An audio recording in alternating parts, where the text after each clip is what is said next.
Well, it is beautiful out. Still not the warmest of days, but far warmer than it was yesterday. We are ready for baseball. Rockies and the Atlanta Braves. Rockies trying to salvage one of three against the very hot Atlanta Braves, who have the best record in baseball at 15-5. The Rockies have a very nice record as well. They're 13-7. A little afternoon affair at Coors Field. Good afternoon, everybody. Glad you're along, as always, with George Frazier. I'm Drew Goodman. The Rockies dropped 2 yesterday, and, of course, with Chacín going on the disabled list, it'll be Tyler Chatwood making the start today. And so they had to make a roster move, George, and they send out a guy who pitched very well yesterday. Not surprising, because he pitched 3 innings. He wouldn't be available for a few days, Rob Scahill. Right, he wouldn't be available for a couple of days, but I think for Scahill yesterday should gain a lot of steam if they need another arm, because he threw the ball outstanding yesterday. 3 innings, 1 hit. Chatwood's been good. 17 strikeouts, just 4 walks, and he's 3 starts down there. That's the key for me. Not many walks. The strikeouts are there. Difficult place to play, and I think, that's one of the things you look at when you look at Chatwood's success and his growth. He's been here at the big league level before. Tim Hudson, Tyler Chatwood, a very good matchup in the respect that Hudson struggled in his last start, going for career number 200. He's done very well in a Brave uniform over his past 13 years with Oakland and Atlanta. Chatwood a year ago, if he can stay on downward plane, you can see the explosiveness on the fastball and the good down plane on the breaking stuff. And that's what he has to do. He can't get flat and work to the plate. If he stays downward, he's not that big a guy, 5'10", 5'11", but if he can stay in a downward plane, it's just going to get a lot more added to it. Tim Hudson on the other side of it, this is a veteran guy, knows what he's doing. He had a rough start last start, but he's one of those guys that will utilize basically slider, fastball, occasional curveball, for what he can really do is throw strikes. Doesn't walk an awful lot of people. Well, Tim Hudson has been one of the best pitchers over the last decade in Major League Baseball, simple as that, and he's always been on winning teams, whether it was in Oakland or now at the Atlanta Braves. So Tyler Chatwood and Tim Hudson getting together. When we come back, we'll talk a little bit more on how to slow down this prolific, slugging Braves offense.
It's always great to see. The Braves have been a juggernaut through 20 games, winning 15 of them. They have the best ERA in all of baseball. They have the most home runs in baseball. They made cosmetic changes to their club in the offseason. B.J. Upton came from Tampa yesterday. He hit a home run.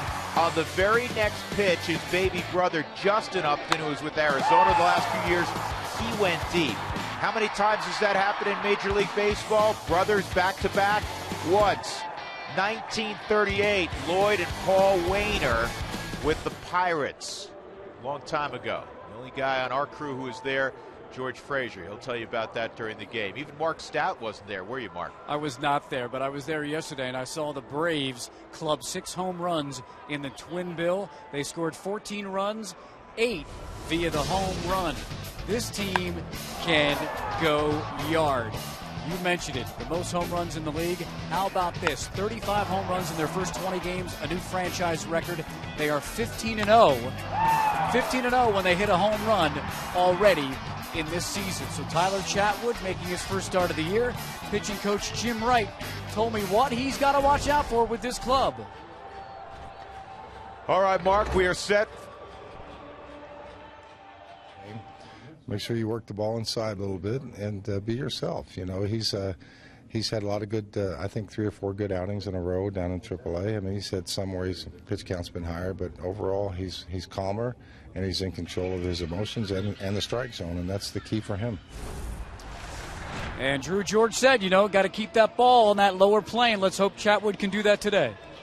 Well, his moments in Colorado Springs were very promising. And Tyler Chatwood will face Tim Hudson today. Rockies and Braves, come on back to Coors Field with us.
Baseball on Root Sports is brought to you by your 7 neighborhood Toyota stores. Toyota, let's go places. And by Southwest Airlines. Find our fares online only at southwest.com. Well, the Rockies today at Coors Field looking to turn the tables a little bit on the Atlanta Braves. The Braves have won 9 of their last 10 meetings against the Rockies. Tyler Chatwood making his way to the mound, the very athletic kid from California, who had 19 appearances for the Rockies last year, 12 as a starter. And as George was describing, he's made a lot of progress in his first few starts down in Colorado Springs. 17 punch-outs, just 4 walks. Here's the lineup he'll be facing today. Freddie Gonzalez's Southwest batting order. Ramiro Pena will play shortstop. He'll lead things off. Then the Upton brothers, followed by Freddie Freeman. Evan Gaddis homered yesterday. He's got 6 of them, in fact. Juan Francisco went deep yesterday. Dan Ugla went deep. You get the feeling this is a team that can hit the ball over the wall. Jordan Schaefer will play right field and bat 8th in front of Tim Hudson. Chatwood at AAA level this year has been very good. And a year ago, Drew alluded to the fact 64 innings, 33 walks, 74 hits given up. In his career, walks have been the bugaboo. 104 walks in 206 innings for Chatwood in his career. So Ramiro Pena steps in. Shortened up at third is Chris Nelson, and the moving fastball moves off the outside corner, ball 1. Whenever I think of Tyler Chatwood and his promise, George, I'm reminded of what Todd Helton told us a year ago when he first got to see him and face him in spring training. And I asked him a question overall. I said, who's impressed you? This was a year ago. And I didn't give him a specific name. And immediately, as he misses again, it's 3-0, he said Tyler Chatwood. Well, he's got electric stuff. And that was backed up at the time by Jason Giambi. And now it's just harnessing that stuff. That's exactly what it is. And it seems as he has harnessed it, and he's going to miss wide here. 3 straight fastballs were in the lower half of the zone. Let's take a look at what Tyler will attack these hitters with today. He'll utilize that fastball the majority of the time. Slider curve, the change is starting to come back in. Now, this was all last year of what he has done. I think the emphasis on sinkers, I think the emphasis on secondary stuff for strikes is also there. 9 games at Coors Field for Chatwood, 5 starts. He's 4-2 with a save. Pena at first, and here's B.J. Upton. And that's a strike. Home plate umpire is Mike Everett. Veteran crew, Marty Foster is at first base, Scott Barry at second, and Wally Bell's at third. Wally's the crew chief. Game time temperature, if you're wondering, under sunny skies is 48 degrees or 25 degrees warmer than it was yesterday at 1:10 in the afternoon. And see if they can turn 2 here. I don't know if it's hit hard enough. Johnny Herrera, it was. How about that? Good job by Johnny Herrera playing shortstop. He got a lot on that baseball. And the Rockies get a double play, and that'll make Tyler Chatwood breathe a little easier. Today's defense for the Rockies brought to you by Excel Energy. We bring you the energy you need so that you can live the life you want. Visit responsiblebynature.com to learn more. Cargo, Dexter, and EY in the outfield. Cuddy's at first base. Josh Rutledge, Chris Nelson, and Herrera giving a day off to Troy Tulowitzki. Rosario is behind the plate. Troy played both ends of the doubleheader yesterday. And the first pitch is in there, a strike on Justin Upton at the top of the zone on the inside corner. And that fastball at 93, the first part of the game against those first 2 hitters, it was 89-91. As you mentioned, that breath of fresh air double play can help you relax a little.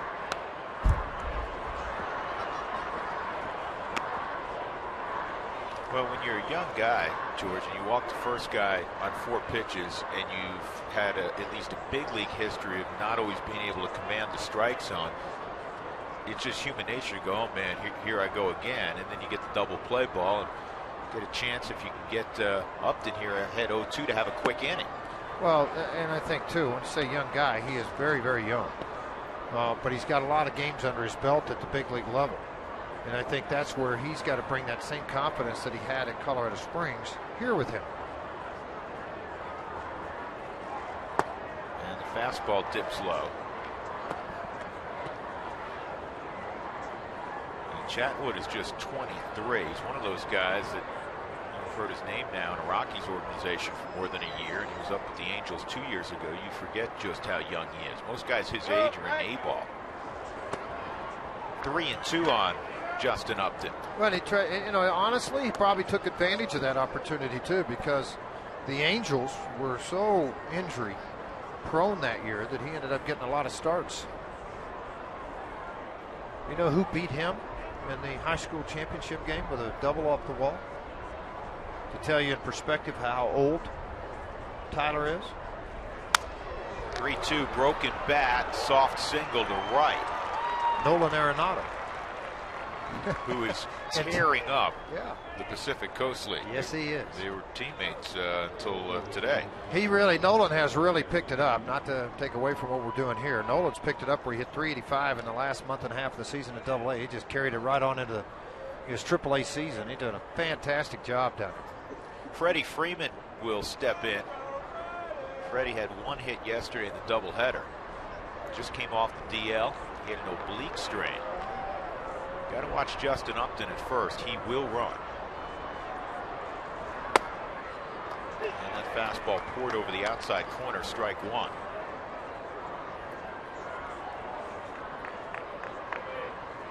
Freeman has, as we described yesterday, absurd numbers against the Rockies and really big numbers here at Coors Field. Here's the 0-1. And he pops him up to shallow left. Cargo coming on, and he'll get there.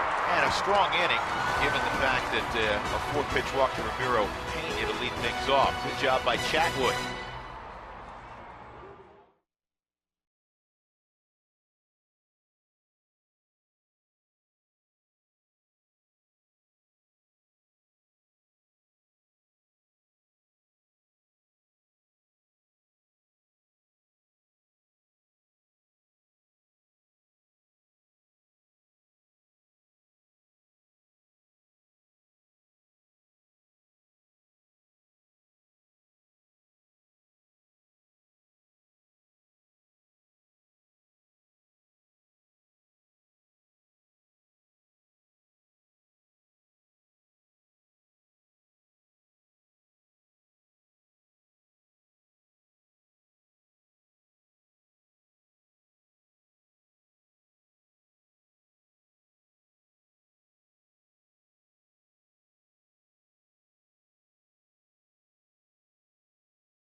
First inning unblemished, sitting there with his battery mate, Willeen Rosario. I want to take you back about 45 seconds, George. Watch, here's further growth, Willeen Rosario. Look at this. I mean, is this a guy, 35-year-old veteran catcher, or is he a puppy too? Well, he's been taught a lot of things here by, quite honestly, Torrey Alba. You know, let's get together on the same page. You missed a little bit early, came back and made some pitches. Let's go to work, man. That was a good inning. Encouragement all the way through. Understanding they're a tandem. Everything he does, you're a part of. Talking about the catcher's perspective. Eric Young Jr. and his buddy Dexter Fowler looking to set the table for the Rockies. Here's Walt Weiss's lineup on a Wednesday afternoon, brought to you by Southwest Airlines. EY up top, then Dex. Cargo will bat third. Willeen Rosario will slide into Tulowitzki's spot. Then Michael Kadire, Josh Rutledge, Chris Nelson will bat seventh. Johnny Herrera, the switch-hitting shortstop today, and then Tyler Chatwood, who's a good athlete. Tim Hudson, also a very good athlete. You know, Hudson's a veteran guy sitting on 199 wins. One of the similarities, both of these guys, George, right-handers that are really good athletes that aren't the biggest guys in the world. No, they're not. I mean, Tim Hudson has really made a name for himself with all the success in Oakland, where he won 20 ball games in 2000, the only time he's ever won 20. But since he's been in an Atlanta uniform, 40 games over 500, 105 and 65 in an Atlanta uniform. He's got some very impressive numbers. When you start to look around baseball, you look at how many guys have dominated the game. He's done that. 109, 199 and 105 with Oakland. Dominant. Atlanta, dominant. The most wins in the last 13 years, Tim Hudson is third on the list. Most innings pitched, fourth on the list. ERA, fourth on the list at 3.43. And fewest home runs allowed per 9 innings, Tim Hudson, number one. Yeah, he's been a tremendous pitcher since he arrived in 1999 with Oakland. And the one area, or the one park he has struggled in, he's not alone, has been Coors Field. Here's the 1-2. And that ball is popped up, playable on the left side. It'll be the third baseman, Juan Francisco, making the catch. That'll bring up Dexter Fowler. The numbers Drew's talking about while pitching at Coors Field, a little bit different. 0-2, 804 earned run average, and the Rockies have hit him at a clip of 316 versus 5-0 against the Rockies in his home ballpark. That's an earned run average of 1.49. He will put the ball on the ground. Right now, among active pitchers in their career, he gets 70% ground ball outs. Westbrook is number 1 at 72, along with Jamie Wright, and then Holiday out in Philadelphia. 2 former Rockies. 1 out. Here's the 1-0 pitch to Dexter. And that pitch misses as well. Hudson's first 2 starts of the season, I should say first 3, was pretty much Tim Hudson of old. 18 innings, 13 hits, 2-0, 250 earned run average. His last start, 4 innings, 9 hits, 6 earned runs. That's kind of blew the earned run average up in the sky for him. 3-0 on Dex. Currently 4th in the league in slugging percentage. And I tell you what, you get a feel for Walt Weiss in that he lets his guys play. It's not just the Cargos or the Tulowitskis that he's going to let swing 3-0 early in a ball game. The way Dexter swung the bat, he lets him fly 3-0. We've seen Rosario swing 3-0. Well, I think he had to be sold on that fact too, and an old teammate of his and the hitting coach, Dante Bichette, says, let's put it on him. Let's let him go get after it. And you know what? The results have been pretty good. You have 2 of the top offenses in baseball working against one another in this series. The Rockies need to counterpunch, trying to get 1 of 3 before they leave later on this afternoon for Arizona. We get a 4-game series against the D-backs tomorrow night. It remains 3-2. I thought Walt made a great point, and it's an obvious one, but it's a really important point, George. You want to play with a lead against Atlanta, because if you get in the late innings against them, you're going to see an outstanding bullpen. It becomes really hard. Well, it's been that way all the way back to Billy Wagner. You know, they've got a strong bullpen. They're going to come get you. We used to always say that about the Padres when they were really rolling down there. When Gagne was doing his thing with the Dodgers, He shortened the game. Today's defense is brought to you by Excel Energy. We bring you the energy you need so that you can live the life you want. Visit responsiblebynature.com to learn more.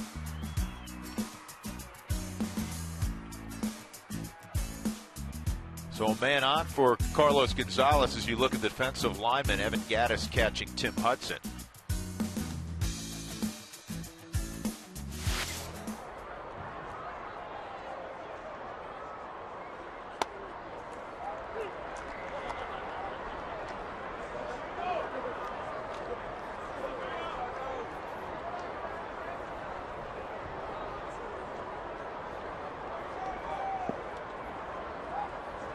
Strike on Cargo. He played the first game yesterday, was 0 for 4, did not play the nightcap. And that's in there for a strike, 0-2. Cargo 2 for 8 lifetime against Hudson.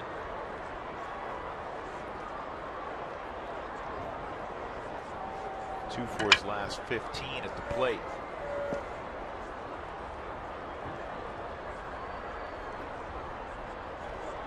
Still a 343 average. Freeman's tag a little bit late. Watching Hudson's pick, it's interesting. He comes set with his hands away from him when he comes set. And then when he gets ready to throw the pitch, see how they're out front? And then look, he collapses to his stomach and then fires to first or goes home. A lot of guys will come set in a certain position, then they do the other. See, look how far his hands are out here. And then when he gets ready to make the pitch to the plate or a pick, he pulls them inside. You don't know what he's going to do, but it's just a different type of set and look.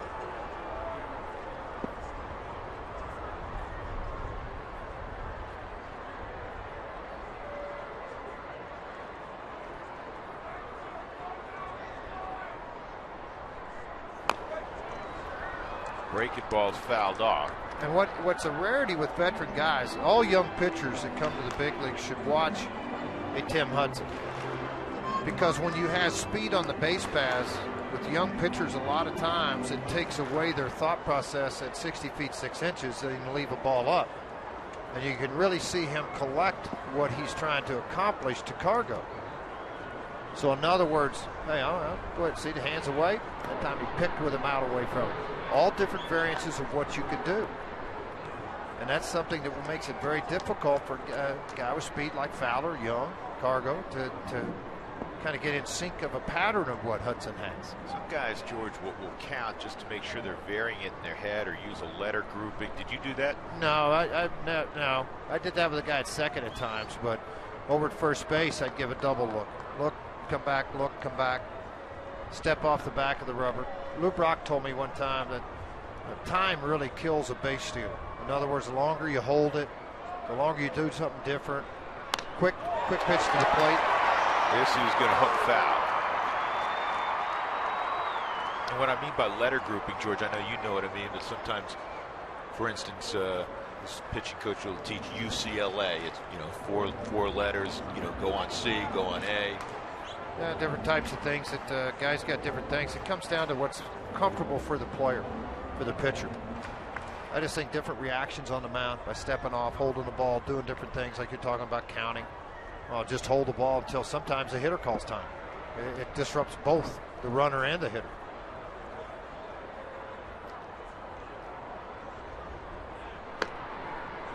Seen two guys in this series with quick feet. Yesterday, the rookie Julio Teheran had very quick feet, and Hudson, who's been around a long time, see he's still as athletic as ever. Well, with one out and an 0-2 count, what he typically does, we've seen it, 70% ground balls. He's trying to get something on the ground and hold Fowler tight so they can turn a double play.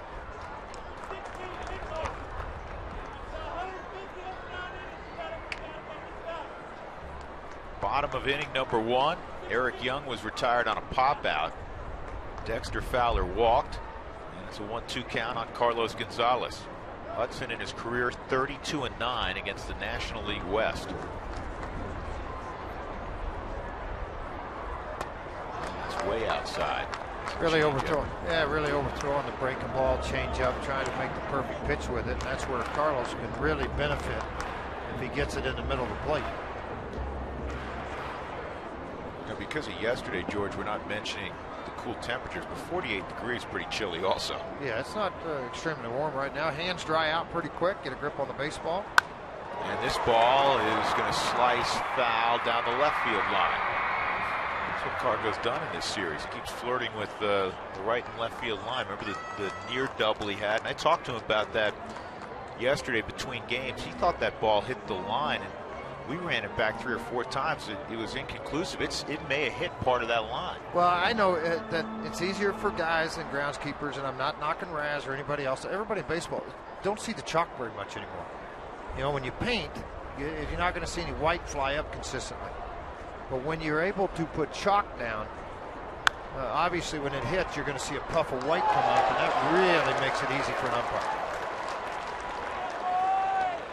And it's hard for the umpires because sometimes on those low line drives, they're getting themselves out of the way, self-preservation first, and then try to turn around, and they maybe get their head around late. And a lot of times the reason they haven't gone or don't use the chalk as much as they used to is because it gets kicked, it gets knocked off line. Tag play at second, and he's out there. That's a good play by Freeman, and that'll end the inning. So Cargo grounds into a 3-6 double play. We'll go to the second, no score.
Atlanta against Tyler Chatwood in the second.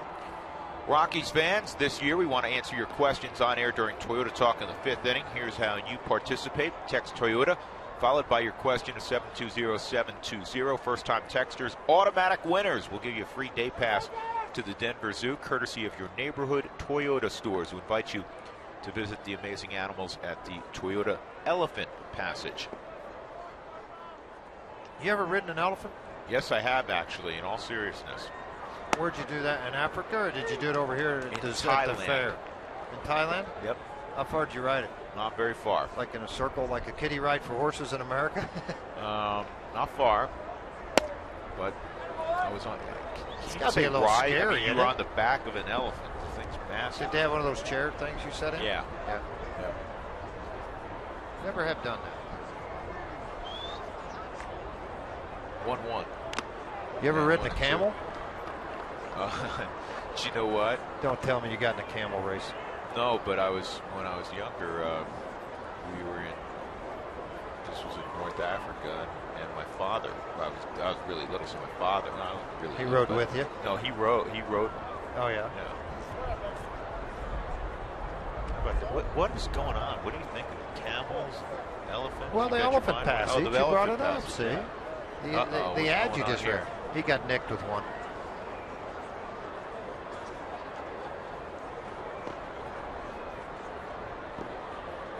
Well, one thing catchers go through. Tony Pena used to use a steel-toed shoe. Mike Shaw, Subaru Superman. Watch this thing right here. Freeze it. Oh, got just a small portion of the shin guard. See, watch that flap's going to pop up.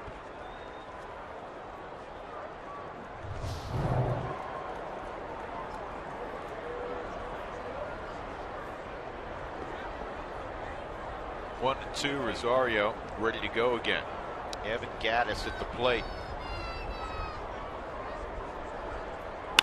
And this ball's lined to center field pretty well. Dexter going back will make the catch. Getting a good read and a good jump. So key to outstanding outfield play.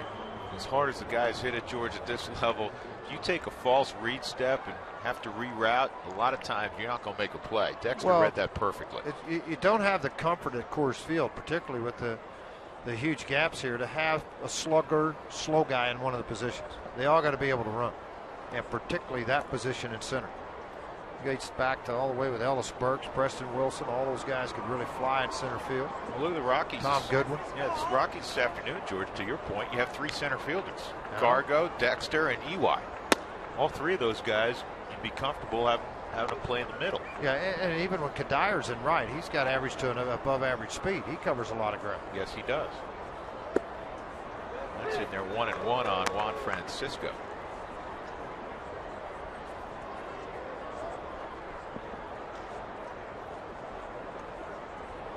He hit a home run yesterday. That's in there.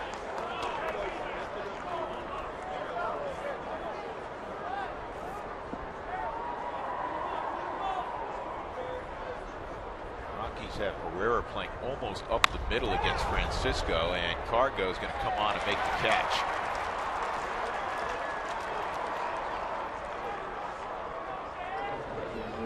Two hard hit balls, but two balls handled by Dexter and Carlos. Dan Udlow come up.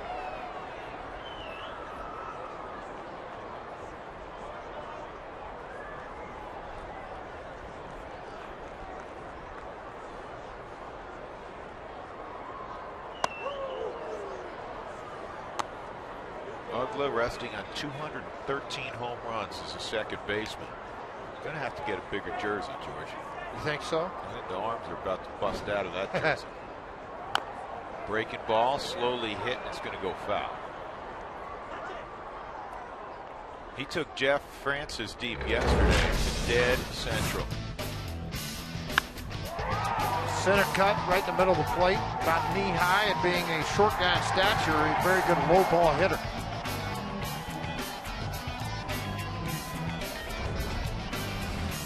He has the most home runs of active second baseman. Chase Utley is next, and then Robbie Cano.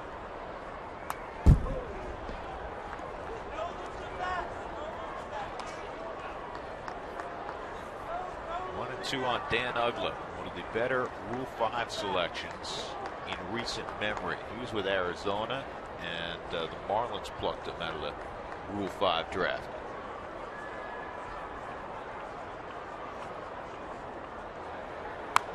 I think there's only one Rule 5 out of the 12 picked last year that has survived. There's a couple on the disabled list. Josh Field, the first pick by Houston, has an inflamed elbow right now. He's on the disabled list. More pitchers get picked sometimes than you see position guys. Freeman, a very big first baseman, 6'7", 6'8", 250 pounds. Was the second round pick by the Houston Astros. They put him out on waivers. Oakland picked him up, and he's playing for Oakland now at first and DH.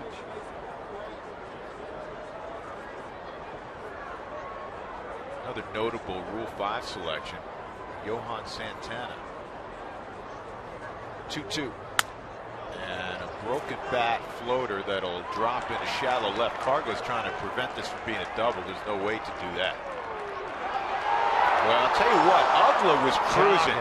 Ugla was jogging from first to second. He put it on autopilot. About halfway. And Cargo made it a darn close play because he didn't go hard. Not talking about Carlos, but because Ugla just assumed it would be an easy double. Well, because of where Carlos was playing, he took off on a soft jog up the first base line. He's really lucky. I mean, look at this. It's almost like a home run trot. And right at the very end, he picks it up a little bit, but his spike caught lucky. George on the slide. Yeah, well, he's really lucky he didn't get nailed. That can disappoint a manager in a hurry. Yeah, that would have been most embarrassing. Jordan Schaefer is at the plate. Now this is where their ball club is going to shoot away. A breaking ball, which is one of the hardest pitches to block. It's going to have that reverse spin on it and shoot away from it. This is the one area Atlanta really struggles. Runners in scoring position. They're 26th in the big leagues with a 215 average.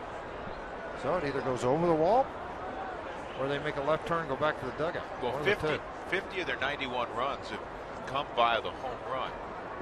And to your point, George, there were 330 coming into yesterday with their previous 30 at-bats with runners in scoring position. They did get 4 hits yesterday with runners in scoring position. 2-0 is the count on Schaefer. You do have Hudson on deck.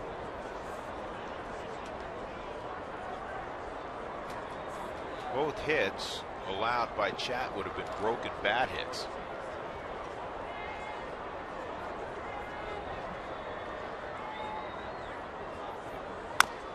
And that's a comeback. Nicely done by Chatwood. That'll get him out of the inning.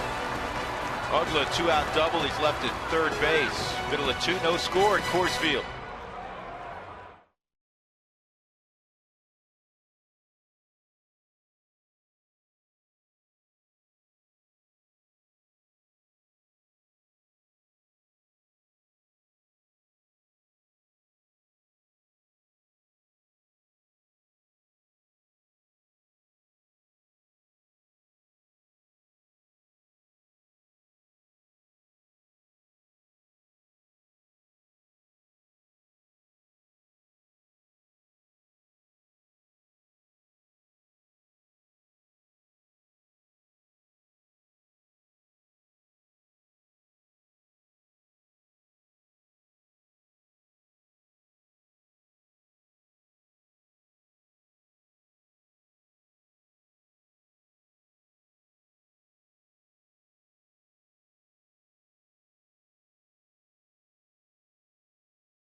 0-0. Nice job by Mark Stout. Stout, go ahead. Hey, Frazier. Stout, go ahead. No, it's Stout. Go ahead. Ready, Wait, that's Stout. Give him the microphone.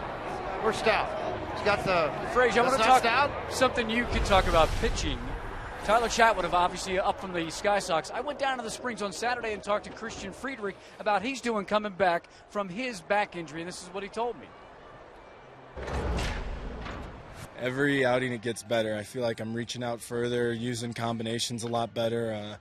I'm probably going to use a little more breaking balls as I get further into the season, but right now I'm having a lot of fun using, four-seam changeups, two-seam changeups, two-seam fastballs, four-seam fastballs, just stepping on the brake, hitting the gas. It's a lot of fun. And you can see that he's smiling, having a good time, Drew and Frazier. He's kind of ramping it up, trying to get back up here to the bigs. Had a decent rookie year last year. Well, he's one of the guys that the Rockies down the road are going to rely on. That report from Mark brought to you by the Honey Smoked Fish Company. Secrets in the fire. It's a ready-to-eat superfood. Rosario lines out. Here's Kadire, and he takes strike one from Tim Hudson. He's got an average of .343, tied for 8th in the National League with his teammate Carlos Gonzalez. Here's the 0-1 on Cuddy, and slider waved at. It's 0-2.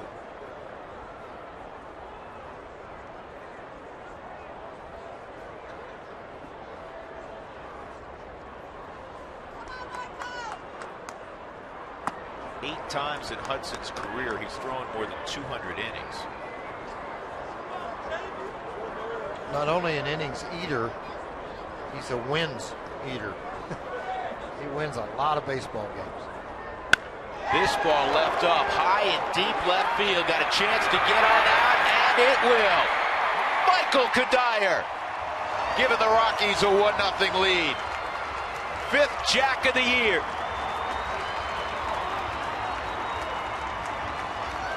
Hanging breaking ball delivered by Hudson on a 1-2 count. Didn't chase the slider on an 0-2 count, but he left either the curveball or split finger up in the middle of his eyes. Curveball. See it come out on the Mike Shaw Subaru Supermo where this pitch was, and then Cuddy just turned it. Oh, he got way out on front of this, got under it enough that it carried about 10 rows up into the seats. And this is a guy on the mound that doesn't give up many home runs. The least amount of home runs given up in the last 13 years. Tim Hudson gives one up here to Michael Kadire. 2-strike count on Rutledge. You recall earlier in the week when he went deep, it was another hanging breaking ball. Seeing the ball, seeing the spin, staying back on it, and really making solid contact.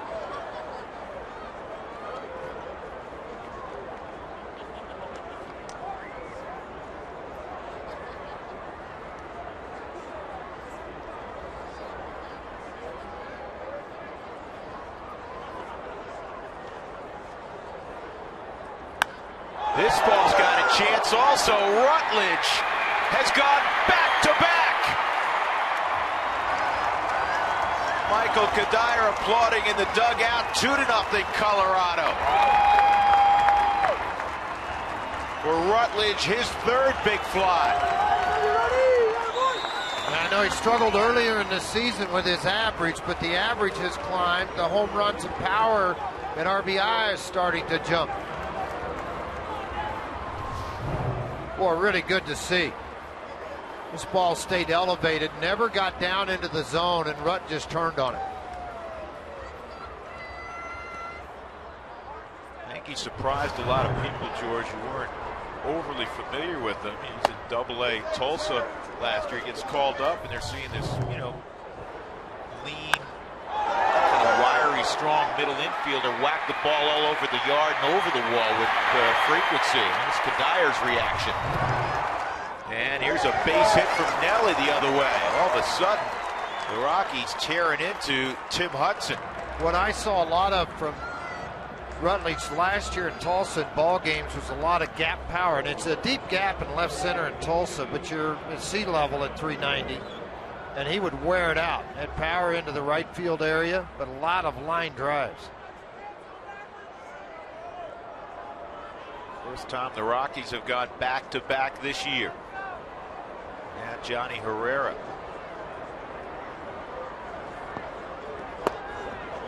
Bean takes outside, ball 1.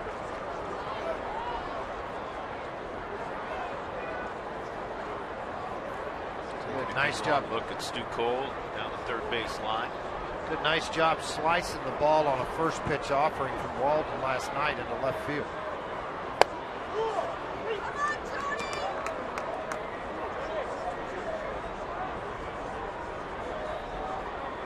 There's Stu. And you have a very good hitting pitcher on in the on-deck circle, Chatwood, who was a shortstop in high school growing up.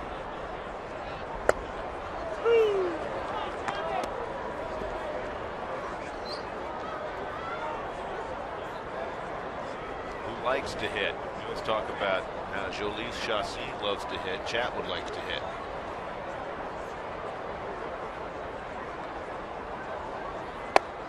Off the plate, 2-2.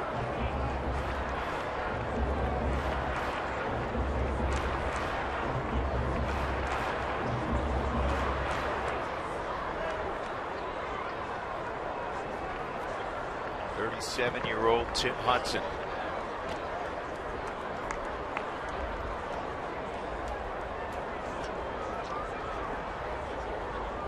Again, he has an ERA over 8, has never won at Coors Field in 5 previous starts.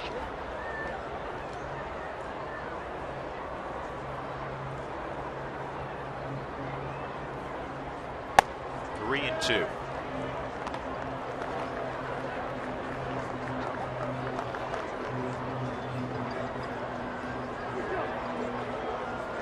Start Nelson here, George. Why not? Pitcher on deck. Why not? Make Gaddis forced to throw here. Nelly, a decent runner at first base. Might end up first and third. He's going to hold everybody. This is in the air, shallow center field, and it's going to drop. Good read by Chris Nelson. First and second. Johnny drops one in front of the center fielder, B.J. Upton. That's 4 straight hits. And you think of Rosario, who started the inning out. He hit a laser at Justin Upton. Yeah, exactly. I mean, you could have a lot of damage going on right now. Stu Cole studying Walt Weiss, Tommy Runnels, as they discuss what they want to do here. And Roger McDowell's going to call a timeout and go out to the mound and visit with Hudson. Well, while they do that, we'll tell you that if you want tacos, when the Rockies score 7 or more, you're in luck. Go to participating Colorado Taco Bell locations the next day between 4 and 6 and get your Rockies Taco Special. George, baseball's a funny game. We always talk about it being a marathon. It's 162 games in length, and you're going to have games you think you have won and you lose. Even for the top teams, you're going to have dramatic losses, some dramatic wins, etc. You're going to have some losing streaks. The point is, the Rockies have dropped 3 in a row. They're going out on the road tomorrow. They've been terrific so far at home. They're off to a marvelous start. You really want to get this one. Well, you really do. And I mean, even though you got a guy you just brought up from AAA, Tulowitzki's not playing, Helton's out, but the rest of these guys can play and swing the bat. But you're right, because you're getting ready to go on a really difficult within the division trip. You're going to go play Arizona, then you're going to go see the Dodgers. So you need to be prepared with some confidence going out and getting ready to play those guys. Of course, the Braves have been well, it's been ugly uniforms whenever they've shown up and faced the Rockies. The Rockies 60 and 106 lifetime in their history against Atlanta. And they're 3 games under 500 at Coors Field also against the Braves.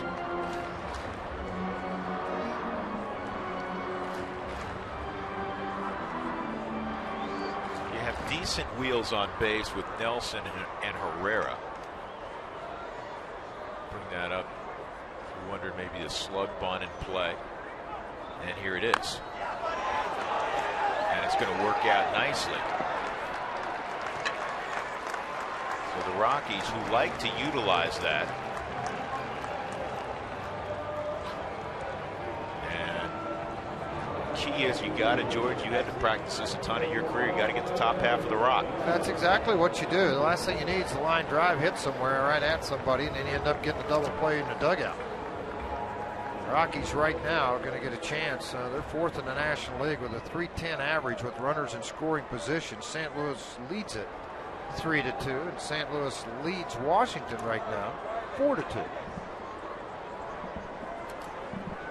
2 outs, 2 in scoring position for EY. Kadire and Rutledge home runs earlier in the inning. 2-0 in the bottom of the second. Good guys in front.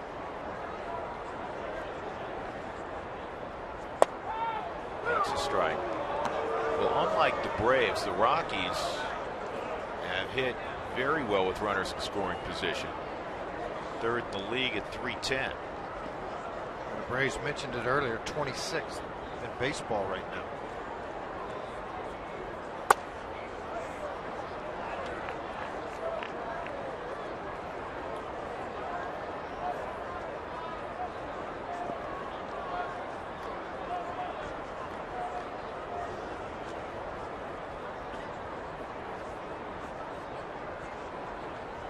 Down on the ground at third. Francisco comes up with it and he zips it across and he gets EY by a step.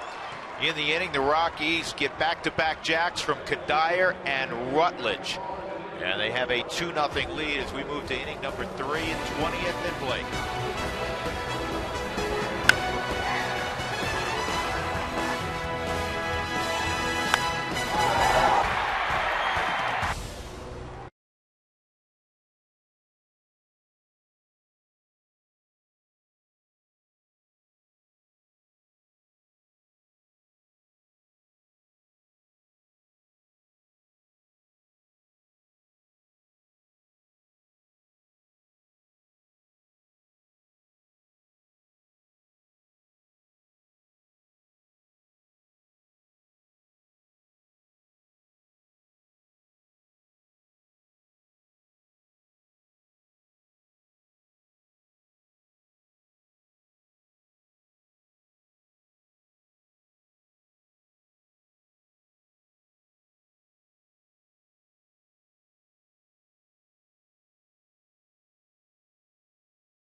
Rockies baseball on Root Sports is brought to you by the Ford Mustang. All legend, zero compromise Ford Mustang. Go further.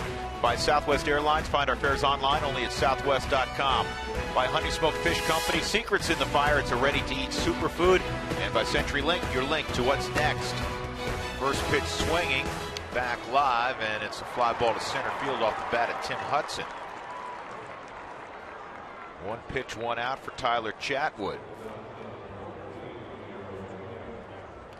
That'll bring up Ramiro Pena.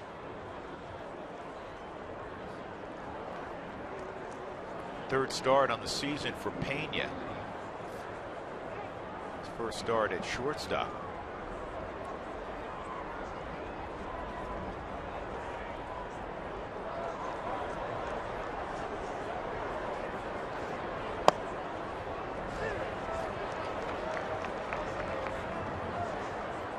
Nice. At the top of the rock pile. That's a great view of the ballpark, too. You got the skyline down behind you, downtown Denver. Beautiful. Well, 9 News had their science fair today out on the ballpark this morning.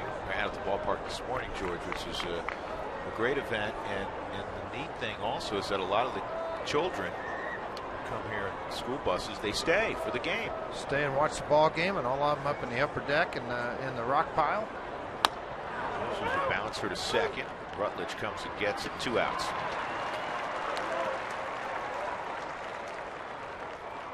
Today's Cold Hard Fact is brought to you by Frost Brewed Coors Light. Appropriate words this homestand. Cold, frost. Last night, Game 2, the Uptons became the second set of brothers to hit back-to-back home runs. Paul and Lloyd Wainer, the Pirates, did so late in September of 1938. We told you earlier, as BJ Upton's up, we told you earlier that no one on our staff obviously was there, with the lone exception of Frage. I was there. I was. If you hung the slider, better duck. With Lloyd or Paul? Everybody on Paul. Right. The other guys, Lloyd was a good off-speed guy, but he liked changeups more than he did curveballs. Did you guys overlap at all, or you were a kid then? I was on my way out, actually. Dougie has handed me a note that only Doug would know, that they were known as Big Poison and Little Poison. Lloyd hit 27 career home runs. Paul's in the Hall of Fame. Both are in the Hall of Fame. Thank you, Doug. Here's the 1-2. Oh, now Strike 3 on B.J. Upton, and he's not happy with Mike Everett. Very quick and dominant inning for Tyler Chatwood. Rockies have a 2-0 lead. Dexter Fowler will lead it off when we return.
Communications viewers from Lyons, Colorado, we thank you for watching the Rockies. Visit our Facebook page at facebook.com/RootSportsRM so you can tell us your favorite place to root for the Rockies.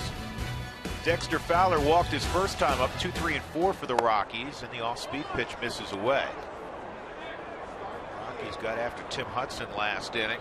Rosario lined out sharply to left, then Kadire and Rutledge hit home runs to left. Nelson and Herrera singles. 2-0. Chatwood on a slug bunt moved him up. EY hit the ball sharply but right on the ground to Juan Francisco. Rockies up 2-0.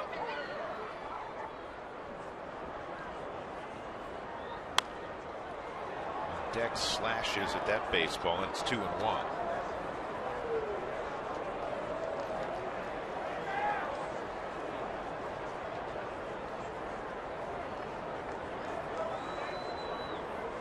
A lot of people don't realize about Tim Hudson as we look at the Georgia native Dexter Fowler that he was born in Georgia also. He's from Columbus, Georgia, went to school at Auburn. This ball's down the left field line again and foul. Interleague plays coming up Friday, May 3rd. The Tampa Bay Rays come to town and get your tickets for that series coming in. May 3rd to the 5th, 303 Rockies, Rockies.com. Do you see Madden with his bird walking around? What's that big thing? Cockatoo or whatever that was? Is that what it was? I think he had a cockatoo. Yeah, it was his. He's walking around with it on his hands. 2-2.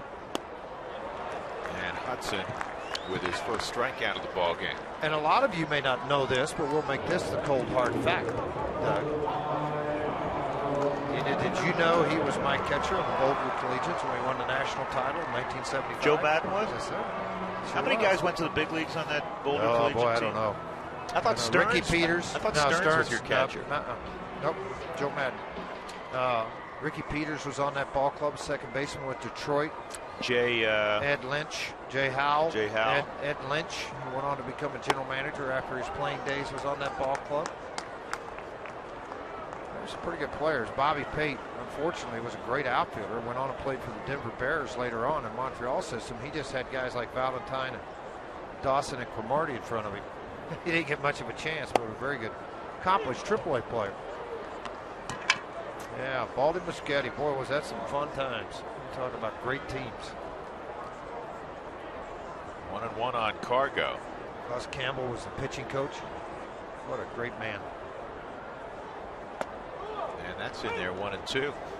Bus Campbell, who had a hand in the development of so many names you've heard of on the pitching front, including Roy Halladay. You know, it was funny, but he had a little tough time. Cool nights up in Boulder when we play sometimes in the summer.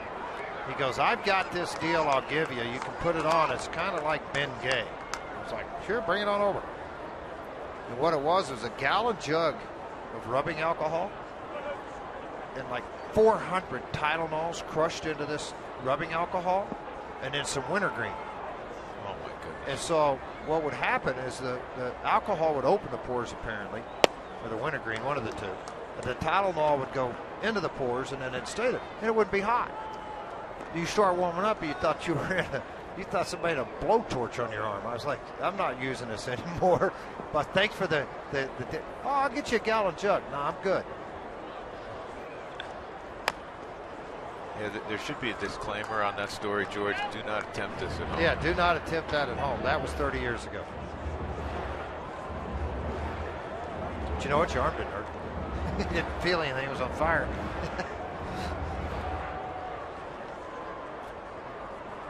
And don't put it on the cockatoo either. You know, with Joe Madden running around. He's 22 years old. You do that to that bird, he's going to get a little angry. Yeah. And a ground ball to short. Yeah, played perfectly, though, shading way up the middle. 2 outs. Now to bring up Rosario.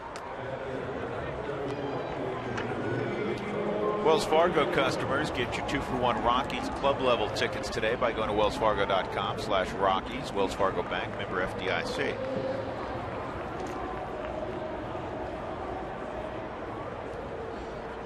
Rosario ripped the ball to left, but right at Justin Upton, who made the catch last inning. 2-0 Colorado.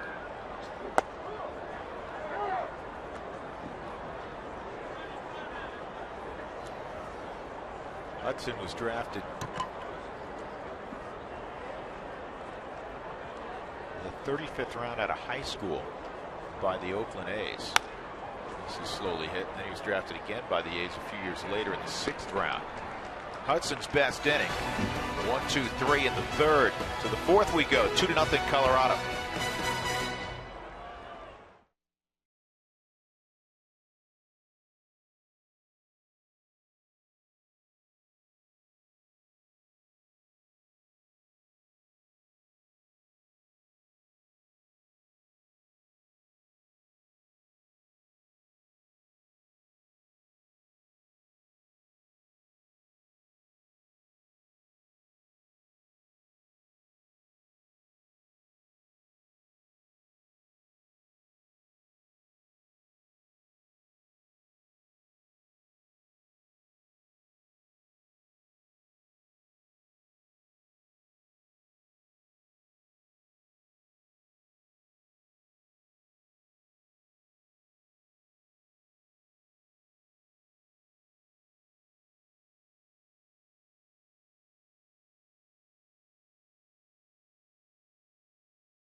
Rockies. These are Braves fans, but they're more so fans of Evan Gattis. When he played in Venezuela this winter, he was nicknamed El Oso Blanco, the White Bear. So these are some of his buddies from Dallas sitting to my left. Now, to my right are his twin sisters, Vanessa and Valerie. Vanessa, you're the one that got him to come to Boulder. I did. Well, it wasn't that hard. He came in to visit, and 2 weeks later, he lived here. So. Yeah, he told us a story. Your mom, who's behind us, said, yeah, take a ticket, go see your sister. And he said, I'm moving, I'm coming up. And I didn't really believe him, but then about 2 weeks later, he called me up and said my plane lands in about 5 hours. So he's due up third here in the inning. He kind of got away from his baseball career in Boulder. He was working at Nick and Willie's on Pearl Street. Yep, Nick and Willie's, and just doing some skiing and stuff like that. So just taking it easy. Did you make some runs with him at Eldora? You know we never went skiing. How not? Why not? I know, isn't that crazy? Valerie, we were talking about that. I haven't. Yeah. I know. We were talking about that 2 nights ago when we got to see him when he came in for the snow out game. So there's a base hit by Upton. So have you followed his career? Did you go to Venezuela? Have you seen him play in the minor leagues? Or? I have not been able to go to. I wanted to go to Venezuela so bad, but didn't get to go. And but yeah, definitely been following him and wishing him the best. And he's just an amazing guy. So. Well, it's a great journey, and Drew and George, he actually said to me, it wouldn't be that great, except for the fact that I'm in the big league. So I'm glad you got seats right behind home plate so you can watch the catcher. Yeah, it's fantastic seats. Fantastic seats. Thanks, guys. Thank you. All right. Drew, George? All right, Mark's got a whole cheering section, and thankfully Mark told us his sisters are twins. We never would have figured that one out, huh, George? Y'all twins are just look alike. Viva Venezuela! Freddie Freeman at the plate, and that misses 2-0 now. Tyler Chatwood, who's been very good so far in the 4th inning, dealing with 3, 4, and 5 in the lineup, and Upton is singled as you just saw. Freeman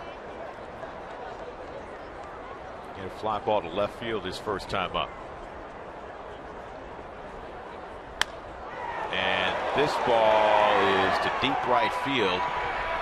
And it's going to bounce at the base of the wall. Upton's going to get a green light from Snitker. And the throw comes to the plate. It's cut off by Kadire. It's a run-scoring double for Freddie Freeman.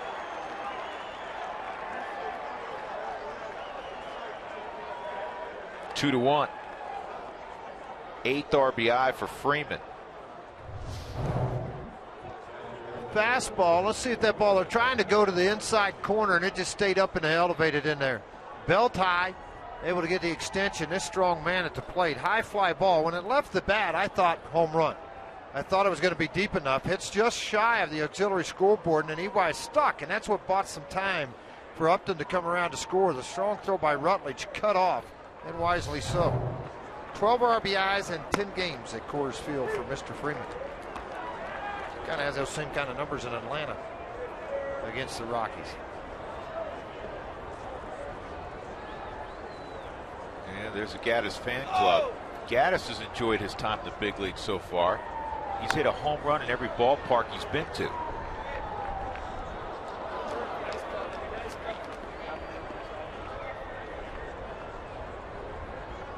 We'll see if I get that white bear head up here for you. For me? Yeah. Okay. Rubbing it for good luck. And why not? Nobody out. Freeman at second base. And a nice job by Chatwood. He climbed the ladder with the heater at 94. See what you strikes out Gattis. As a pitcher, you want to be able to elevate the ball on a guy that squats down. If you can get them to come up out of their squat, you've won the battle. You won.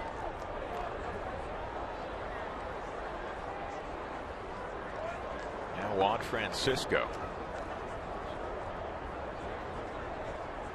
That's the thing about Chatwood, George. You hope over time he starts to get a lot of ground balls, but he does have the ability to get the punch out. You can't do that. And again, that's nearly 1 per inning at the AAA level. Now you got to need to let that translate. And realistically, if the Angels did not need pitching help a couple of years ago, he probably would have still been, buying a little bit of time in AAA, and then last year would have been his maybe initiation into the big leagues. He got put into the big leagues at 20 years old. That's a young age. And he got there because he threw extremely hard, but there was still some growth going on. And that base hit is going to tie up the game. Francisco brings home Freddie Freeman, and it's 2-2. 11th RBI for Francisco. A splitting time at third base with Chris Johnson. Johnson's hitting over 400, and Francisco's hitting over 300. I was talking to one of their Brave personnel this morning, and I said, you got a lot of great interchangeable parts. You know, you're just speaking of what's happened at third base. Pena's swung the bat decent. Of course, Uggla's going to hit the ball out of the yard if he gets a pitch to drive.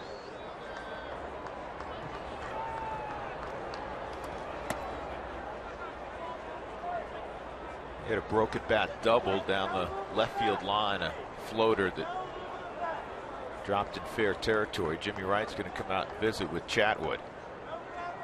I was talking to some Braves people today and been in their clubhouse the last couple of days. Even for guys like us that don't see the Braves very frequently, George, it's strange not seeing Chipper Jones. Very strange. 20 years. Yeah. And not only one of the all-time greats, but a large personality, a large presence, a guy never afraid to speak his mind, even if it wasn't quote-unquote politically correct. He would tell you what he thought, and he was the unquestioned leader of the clubhouse with the Braves. Well, now he's gone. You still have a very talented team, but who's that voice going to be? In discussions with some people, nobody's necessarily emerged yet. But one of the guys down the road could be a guy who's still very young, and that's Justin Upton. Yeah, that's a good point. I mean, I would agree with that. And the way Chipper is here, he's hit to left by Ugly. What I would say about Chipper here, you'll see a lot of that same with Todd Helton. It's going to be so hard with Tony Gwynn spending all those years, Derek Jeter with the Yankees, where they spent their entire career with one organization. It's like a light bulb, man. They're a fixture.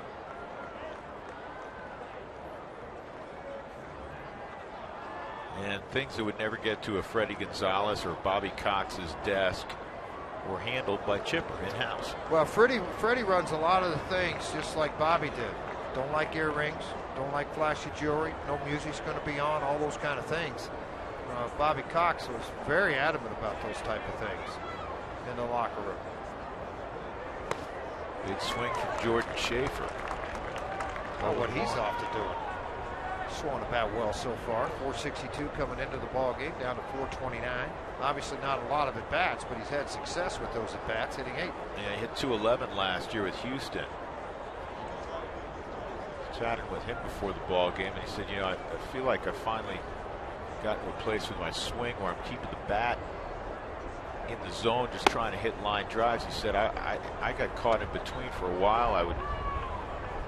You know, he hit a home run in his first big league game. He thought, I got to take a big swing and hit it out. And then he said, everybody said, well, you're a fast guy. And he got in a mode where he's just slapping the baseball and still trying to find his way offensively. Well, anytime you work with a hitter, Greg Walker will tell you, Bichette will tell you, once they buy into what you're trying to get done with them to accomplish, just like anything, pitching coach is the same. Once they buy in, they need to have success. If they struggle, then it's hard for them to really buy in and stay with the plan.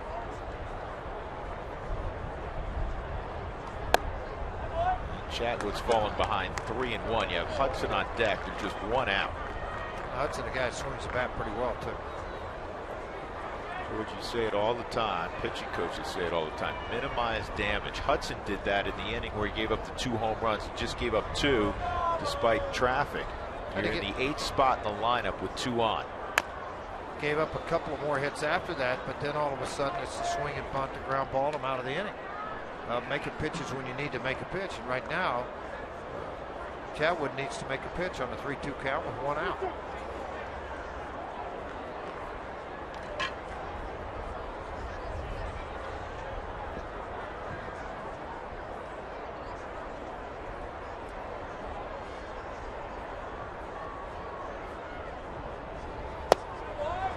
Lost him, ball 4.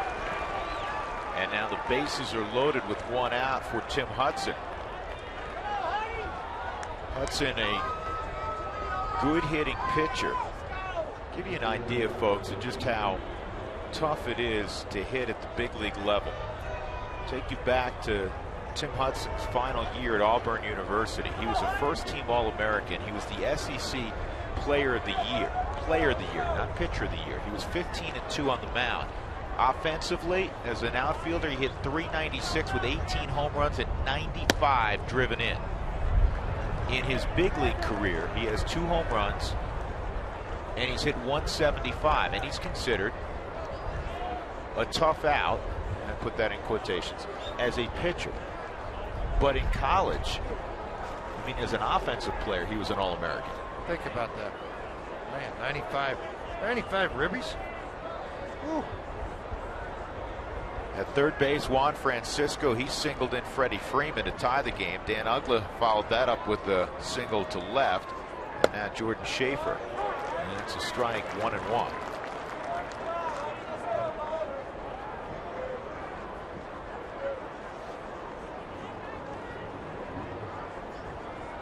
Nelson pretty much even with the bag at third.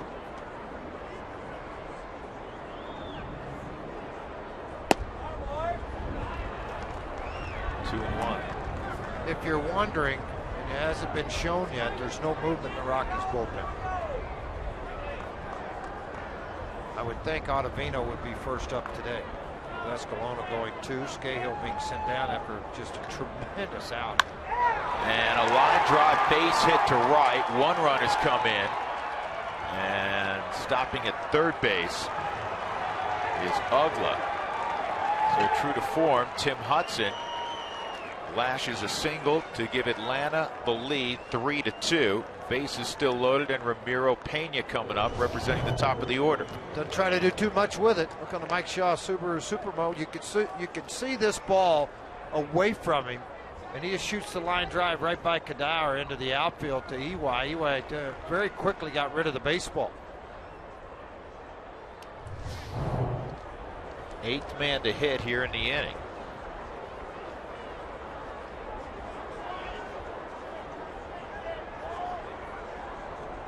You need a ball on the ground right now. You got the Upton brothers looming.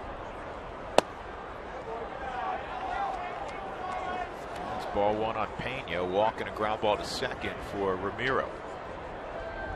25th pitch of the inning coming for Chatwood, by far the most in the ball game so far. B.J. Upton.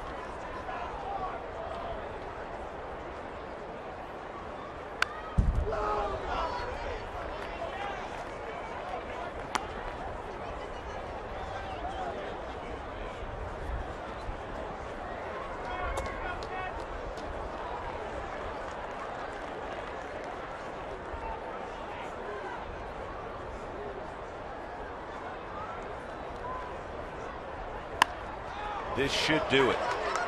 Here's 1, and a good throw doubles up Pena. In the inning, though, 3 runs for Atlanta, the last being driven in by Tim Hudson, has given the Braves a 3-2 lead.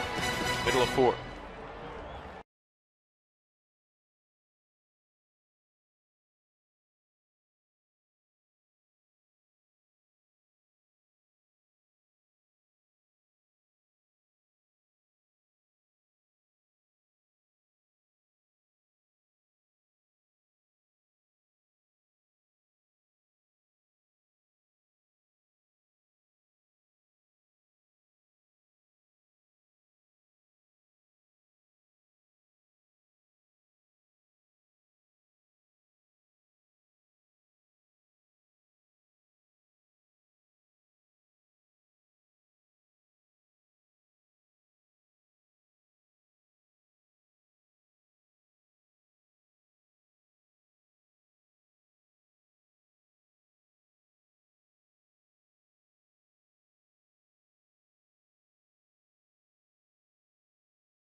3-2 here at Coors Field in the third of this 3-game series with Tim Hudson on the hill. Tim Hudson is gunning for the 200th win of his career.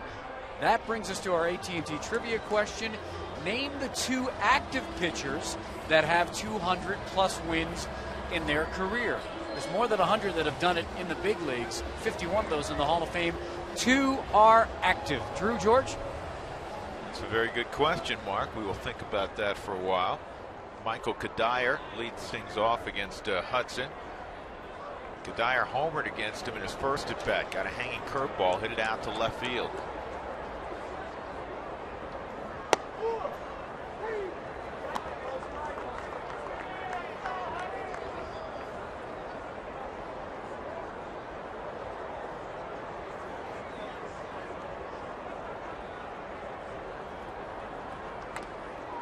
And a 2-strike count.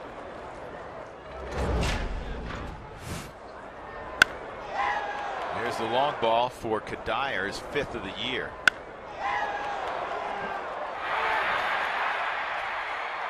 Now he's got to go into battle mode. He's behind 0-2. He was actually behind in the count when he hit that out. I believe it was a 1-2 pitch.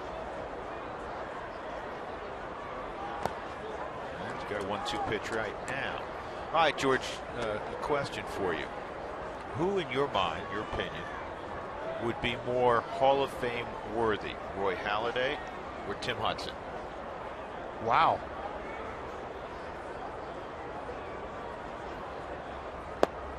Two and two.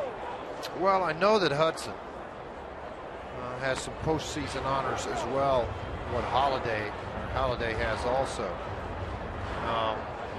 Hudson's been to the division series with Oakland 4 times, Atlanta twice, an All-Star 3 times, only pitched once. I know he has the, talking about Roy having the no-hit situation in the playoffs. Won his 200th game right the other day. That's a great question. Well, the reason, I'd have to go, and it's something I don't have in front of me right now. well, that's why I asked you, because I just off the top of your head. Probably Roy, to be honest. That's, I think, what most people would answer, and a lot of people wouldn't even ponder it probably as long as, you have. Rutledge swings and misses. And here's why. I'll say this, and I just happened to glance down to see this with Hudson. 406 starts coming into the year, just 25 complete games. Yet he throws all those 200 innings. Right. Halladay probably has more complete games.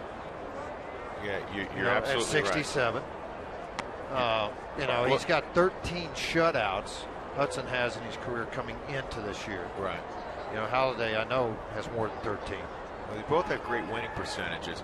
I think most people, George, would hands down answer it as you did, because Roy Halladay seemingly has, the bigger name, and he's had a fabulous career. But look at the numbers; they're almost identical. Halladay 201 and 102. And 105 losses for Hudson. The ERA's 333 versus 343. Slightly more strikeouts for Halladay. This is in the air to shallow right. Schaefer will get there. 2 outs. And the biggest difference, and you're right on, is complete games. Halladay's a couple of years younger. But when I first looked that up, it made me step back for a moment. I didn't realize the numbers were that close. It gives you an idea of how great a career Tim Hudson's had.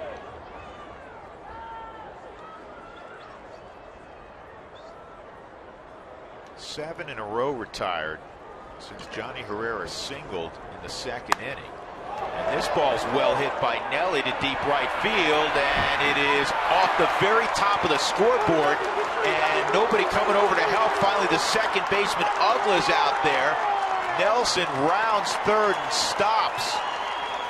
B.J. Upton had a long run. Ugla got there first. Schaefer ran into that wall. Now keep in mind, Jordan Schaefer has never played a corner outfield spot. Man, they're both checking on him right now because he ran into that wall. It was right on the ankle area, I think, of what he got into there. This ball hit very well by Chris Nelson to right field. And as Schaefer went back, he did a face plant right on that area there and jammed his knee in there pretty good. He's trying to brace himself for what's about to happen. That's a great look at it on the Mike Shaw Subaru slope Supermo. And Nelly does a great job, textbook, picking up Stu Cole as he got near second base. So a 2-out triple. They're going to put Herrera on with Tyler Chatwood on deck. Yeah, Tyler Chatwood, George, will be in line to return the favor. And Hudson got a base hit to give Atlanta the lead off of him. And he can swing the bat. There's no question about that. So I understand why they're doing it. With the Rockies kind of watching the pitch counts and other things on their pitchers and starting pitchers. Nobody up in the Rockies bullpen. Chatwood's going to hit. It's a, you know what? It's a one-run ball game. Let's pass on the everyday guy and go after the pitcher, which I think they would do anyway.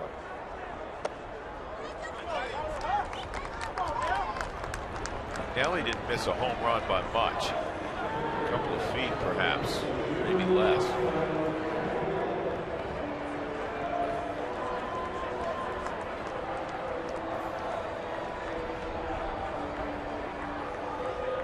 That's why for kids, there's always somewhere to go on a baseball field. If Uggla and B.J. Upton, George, don't come after that baseball, it's an inside the park home run. Oh, no question there is. You got to be able to read it. I was a little surprised. Again, you mentioned, Schaefer hasn't played the corner outfield, but that he didn't get a better read that that ball was going to be over his head. Stopped running, turn, and get back and wait for it to come off the wall at some point, either straight down or right or left or something where he can handle it. But he's made two really nice catches up against the wall too. It's interesting. Two of their outfielders are playing positions they've never played before. Justin Upton was a right fielder in Arizona. And a 2-strike count on Tyler Chatwood. BJ just wrecked everything for everybody, George. Said, I'm playing center field. I'm the oldest. I'll play. You guys go where I tell you. Little brother, you go to left. Reed Johnson and Schaefer, but switching off in right field lately, obviously. Normally it'd be Jason Hayward. And this is a huge chopper, and Chatwood runs well. Not going to get him.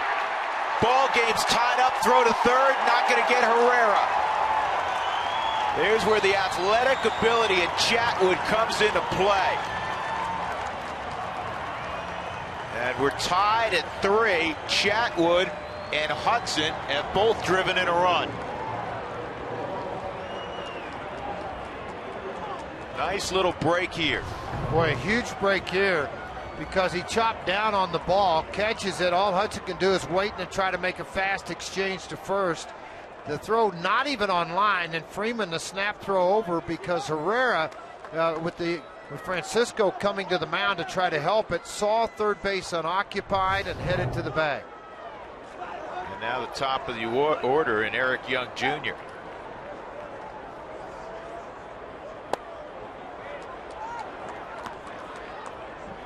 UI batting leadoff is at 333 with a 370 on base percentage.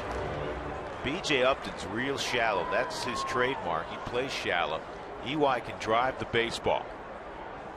He will surprise you. I've seen that in this series. A lot of deep fly balls to the wall. A lot of that one ball in left center field where he had a triple. Yeah, again, the Met series. Yep. First and third, 2 outs. Tied at 3. Here's the 1-1. And it's pulled sharply, but right at Uggla. So the Rockies get even. Chris Nelson, a 2-out triple, scores on Chatwood's infield hit. When we come back, we'll talk to the skipper, Walt Weiss.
Walt Weiss, nice enough to join us. So, Walt, we talked about Tim Hudson being a very good athlete. You have a good athlete on the mound, and it played out in that last half inning. Yeah, Chad, he is a good athlete, and he competes, and he runs pretty well. He runs better than I thought he did. Beating that ball out, that was big. Yeah, as soon as he chopped it, I felt like it was probably going to be tough for Hudson to get him. He's also done last inning. He got in a little trouble, but he pitched out of it without it completely blowing up. Are you seeing a different guy than you saw this spring at all? Yeah, you know what, Drew? I think as long as he stays in some good counts and he throws strikes, you see the power that's there. I mean, it's a good arm. That's the only time he gets in trouble. But it was nice to see him minimize some damage there last inning. Walt, we appreciate the time as always. Good luck the rest of the way. All right, thanks, guys. All right, you bet. Walt Weiss downstairs, and as we go to the top of the 5th inning, B.J. Upton will lead things off against Tyler Chatwood. It'll be 2, 3, and 4. And this is one of those key innings, George, because you got even offensively, and you had a longish inning last time you were on defense, and now you're in the middle of the order. Middle of the order, you got power coming right at you. That's where you come out and try to retire. That leadoff man makes such a big difference in this inning. And even though BJ's has been struggling average-wise, can hit the ball out of the ballpark, hitting $160. You've gotten him twice. You got to make pitches here.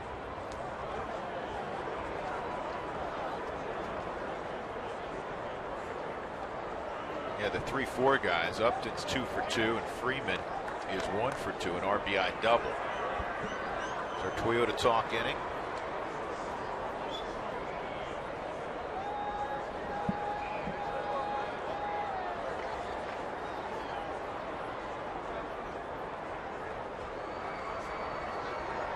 What's the word on Todd Helton from the Wolfman, that pitch off the plate? Talked to Todd this morning. He was not going to swing the bat today. He was taking treatment on that left forearm, and he's hopeful. And he says it's feeling better. He's got a brace on it right now. He's hopeful when they get to Phoenix that he'll be able to go, but they're unclear. They're not sure. Walt Weiss was saying the same thing this morning. Todd has never had this injury, so there's no way to reflect back and say, well, last time it took 3 or 4 days or a better part of a week. But you're getting to a spot with him where you got to make a decision. 3-0 is in there, 3-1. And how that decision works is where you honestly feel as a medical team and talking with him, can you get there in the next 3 or 4 days? But if not, then you're going to have to look at adding something to it. Leadoff walk, not what you want to do. No, that's not what you want to do. Why aren't there universal standards for the distances to the outfield walls? I think that's the beautiful thing about baseball. Obviously, an NBA court is 94 feet in length, and NFL field's 100 yards. We understand that. The beautiful thing about baseball, it's played without a clock, and every stadium has unique characteristics. I wouldn't want it any other way, personally. I like the angles that you have to deal with, the different size of foul territories you deal with, the home plate areas, the distance in the gaps, the length and height of fences. And I think also you can construct your club, and general managers do this, to the specifications of your home yard. And I'll give you an example of something that just took place in baseball that I don't quite frankly understand. The Padres, when you think of the Padres, what do you think of, George? Well, they play it, yeah, exactly. Not going to, pitching. You don't think of hitting. They're not going to hit a lot of home runs. No, they've had their share of guys that were pretty good hitters, obviously. Whitey Herzog. But you think of pitching. Whitey Herzog and Busch Stadium. You got to build your ball club. Right, fast turf and guys who could run. This ball pulled to second. See if the Rockies can turn it with Justin Upton running, and they will. Third double play they've turned this afternoon behind Tyler Chatwood. To finish that thought, San Diego moved their fences in. I'm thinking, why? They don't want to get in slugfest with most teams. They're going to lose that. The one advantage they had is they typically have good pitching.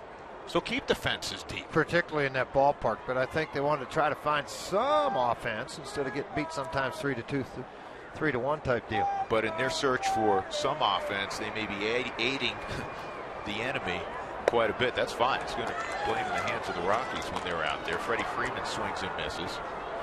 Well, I tell you what, Milwaukee's hotter than a firecracker. They won 9 straight. Would you guys consider this team the next Blake Street Bombers? Well, you got guys who certainly can do it. You got Tulowitzki and Cargo with track records of hitting home runs and hitting for high average. You have Rosario, who's coming off a 28 home run season. You have Kadire, who's done it. Helton at the the twilight of his career. They may have put a group together that will rival Vinny and Dante. Bullet to short. Nice catch by Herrera. He was positioned perfectly. Freddie Freeman disgruntled. You hit a ball like that, you think you're going to have a base hit. Not this time. Middle of 5, Rockies 3, and the Atlanta Braves 3.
Do, especially when you're out at 20th and Blake. Rockies and Braves tied at 3.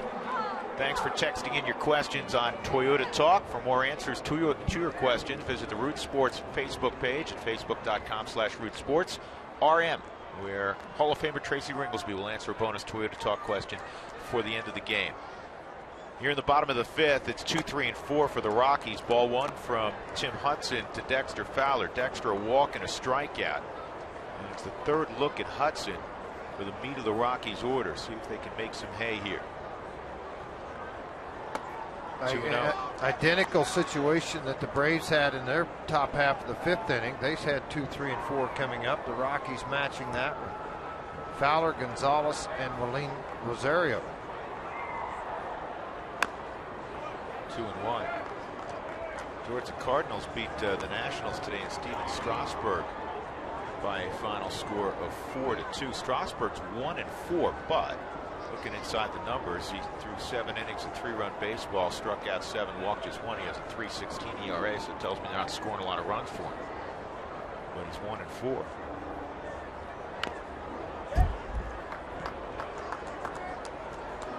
Two and 2 on Fowler.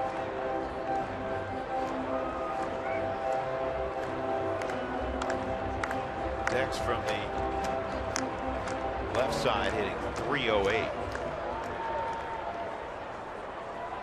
Coming into the ball game. Hudson wants a new set of signs from Evan Gaddis. Talk about the thrill of being in the big leagues for Gaddis. He's hit some home runs. How about catching a guy like Tim Hudson? And he went under his hands and he struck him out again. I really like the way he's handled him in this ball game. Hey, you want to take a tour of Coors Field? Just come on down. That's right. You can come down with a group or individuals, individual tours. They're both available. Call 303 Rockies to make your reservation to come down year-round. You can take a peek at Coors Field down in the basement, all around the different areas. Visitors Clubhouse, they've got a lot to see.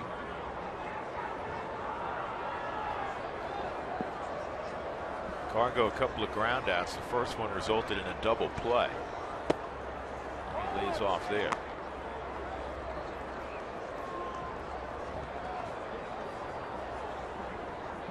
Cargo came in hitting .313 against righties, .409 against lefties.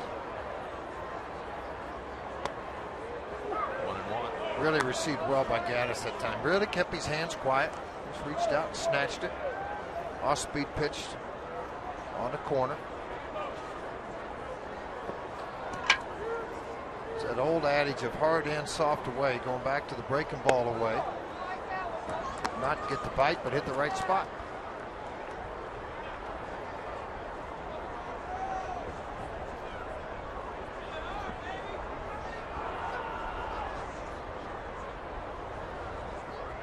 Cargo yanks it foul, lost the bat. It goes out by second baseman Ugla.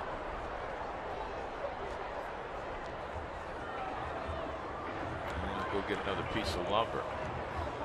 He may break because he's got a long swing, but it stays in the zone a long time. He may break more bats than anybody in baseball. But because of the long swing, Drew, you get the ball with movement gets under the label, off the end of the bat, in on the handle, and because of the power and bat speed that he creates, that's where a lot of those broken bats happen. 2-2.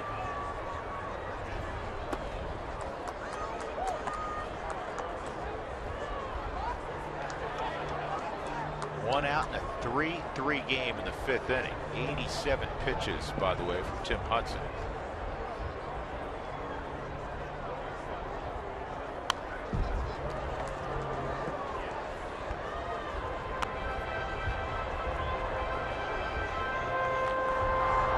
We've seen extreme shifts for Gonzalez. Now watching Atlanta defensively. They're basically straight up in the outfield. And the shortstop, Payne, is pulled over a fair amount, but not the dramatic shift we've seen. And this ball is in the air to right field, right at Schaefer. 2 outs.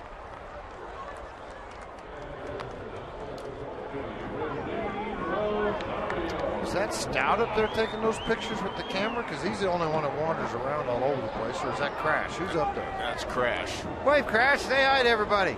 Got all your friends around you? Got the euchre seats. Those are actually really pretty good seats because we go up there right below where Crash is. The Camarina Bar, televised out of there on occasion.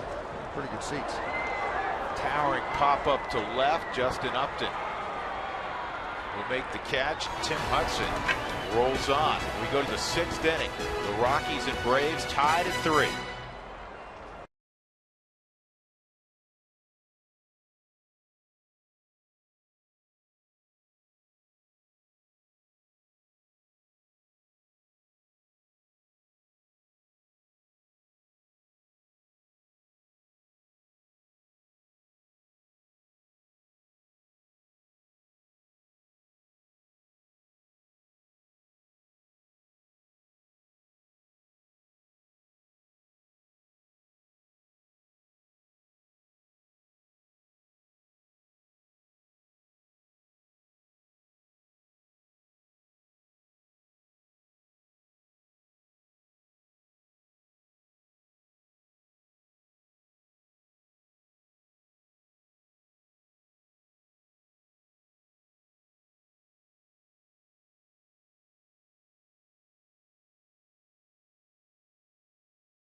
Time for our Cooney Lexus look back. Second inning, Kadire hits one out, his 5th of the year. Josh Rutledge would come to the plate next, and he would hit a slider out as well. 2-0 Colorado. First time this year they've gone back-to-back. In the 4th inning, the Braves would rally. A high fly ball off the base of the scoreboard for a double for Freddie Freeman. Francisco would drive in a run, and then Tim Hudson would line a base hit to right to give Atlanta a temporary 3-2 lead. Rockies got it back when Tyler Chatwood with 2 outs bounced one off the plate, beat it out for an infield hit. And Chris Nelson scored. He had tripled with 2 outs. Cooney Lexus, where luxury has an address, coming to Greenwood Village this spring. 1 ball, 1 strike on Evan Gaddis, fly ball center field, and a strikeout. The strikeout was an elevated fastball that he wasn't going to catch up with. First pitch offering from Chatwood, slow curve, next hard slider. Counts even at 1-1. Just tried to overpower that slider at 83 and worked and got a little quick on the front side, got under.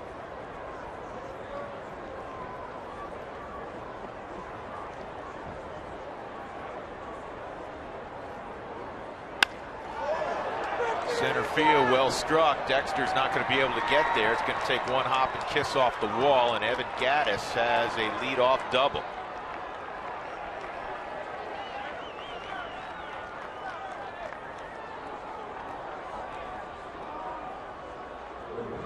Let's take a look at this pitch from Chatwood of where it is. It appeared to be a fastball, but down. Remember, he's down in that squat pretty good low ball hitter. That fastball below the shin guards. When this ball hits up there, it hits that rim and then just kicks to the right. Of course, we talked about the twin sisters. Mom pretty excited right now, too, that this ball dropped in.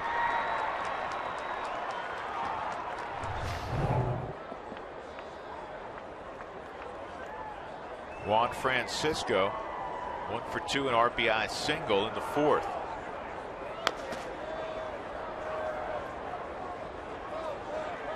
Rockies and Braves will get together in late July, a series that will span 4 games, take the Rockies to August 1st down at Turner Field. They'll play 7 times this year. Played 7 times last year with the Braves winning 6 of them, including a sweep here at Coors Field. Rockies trying to avoid that this afternoon. That's on the 5th, fouled off 0-2.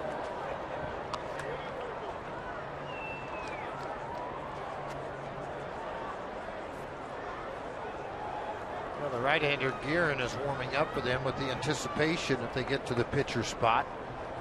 Adam Ottavino is warming up for the Rockies.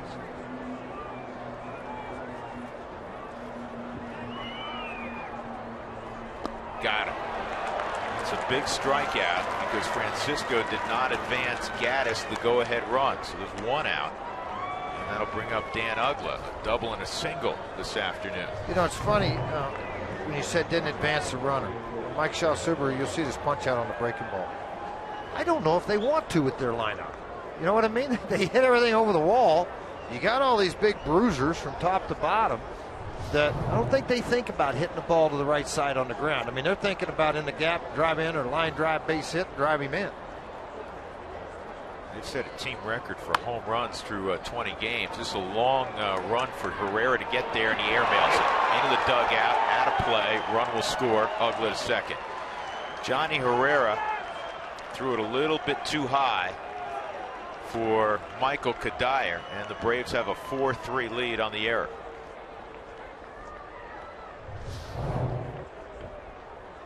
I've got to go up the middle to get to this baseball. He just got underneath of it, sailed it a little bit.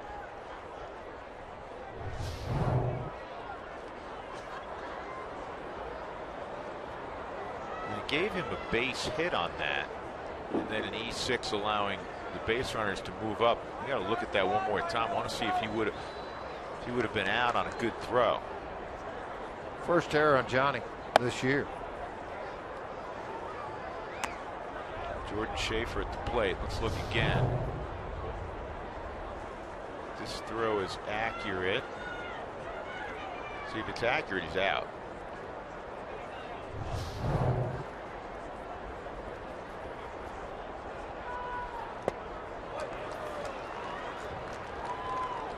Hudson is in the on-deck circle. Schaefer with a 1-1 count.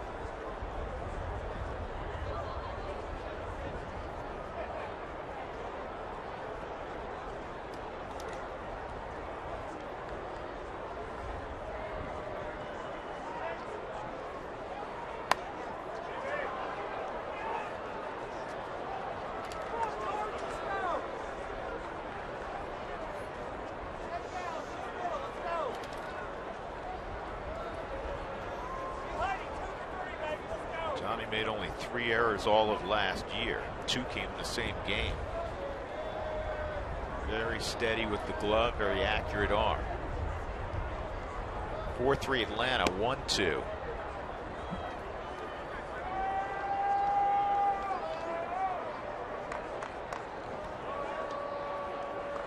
Rockies came into the ball game with the 2nd fewest errors in the National League.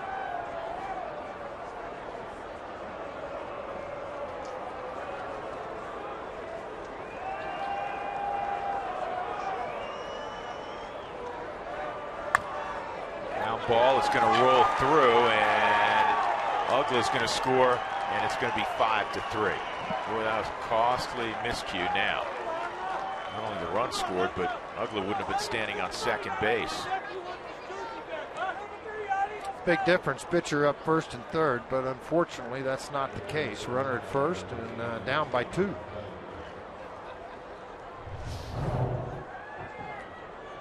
So Freddie Gonzalez will let Hudson hit for himself. Probably going to have him bunt. Advance the runner. See if Pena can score him on a base hit.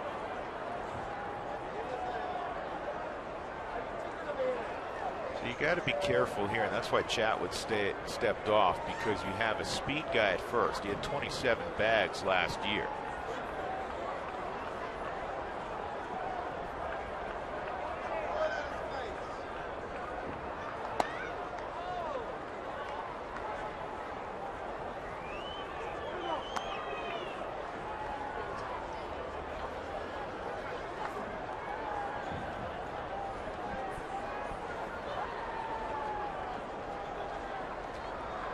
Hudson would like to make Nelson field the baseball. He pulls it back and he hits it on the ground to Johnny. This should be a double play. In the inning, there were 3 hits and an error, and the Braves end up with a couple of runs. They lead it 5-3 as we go to the bottom of the 6th inning.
Mountains as we get you back into Coors Field, and the Braves have now taken the lead. Let's get you the AT&T trivia question answer.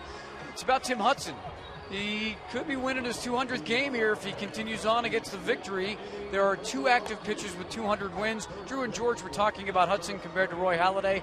Roy's one of them with 201, and the other one is Andy Pettitte of the Yankees with 242. So we'll see what happens as this game goes 248. I knew it was closing in on 250, over 240, but And he's Andy unbeaten. Pettit. And Mark, he's unbeaten this year. He's been pitching well. So we'll see what happens as this game moves on, guys. Well, the Rockies have to put together a rally against Tim Hudson, who's pitched one of his better ball games at Coors Field. Had an 8+ ERA coming in. In the bottom of the 6th inning, it'll be Kadire, Rutledge, and Nelson. Kadire, a home run and a strikeout against Hudson.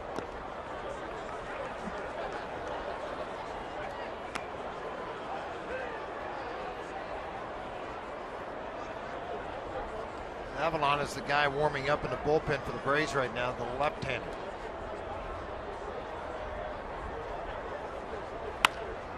And on the ground is short.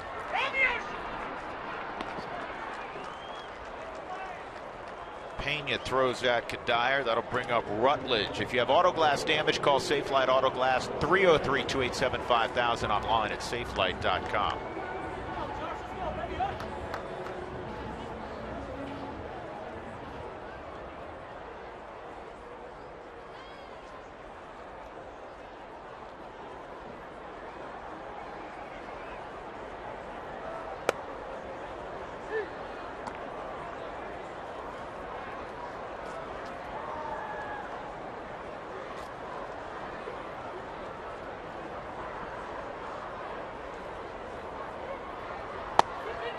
Two strikes on Rutledge. Hudson has gotten himself in a pretty good groove. Other than the Nelson triple, really hasn't been nicked, George, since that 2nd inning home run by Rutledge following the Kadire home run. Yeah, and you know what? You kind of watch the velocity of the fastball. Does it drop? And when it does drop, does he create movement? Is he doing it on purpose? And you see his velocity. That last pitch was 88, but it had a ton of movement on it.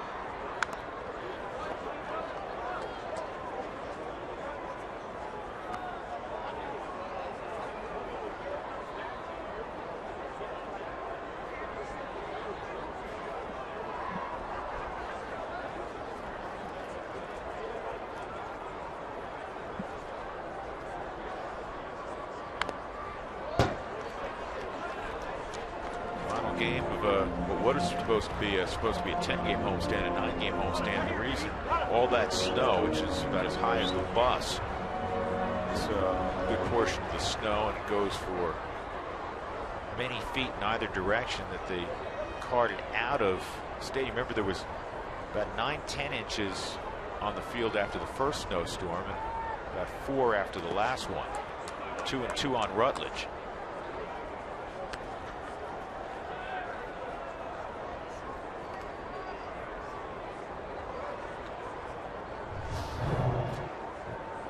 This baseball, wow! I've never seen that.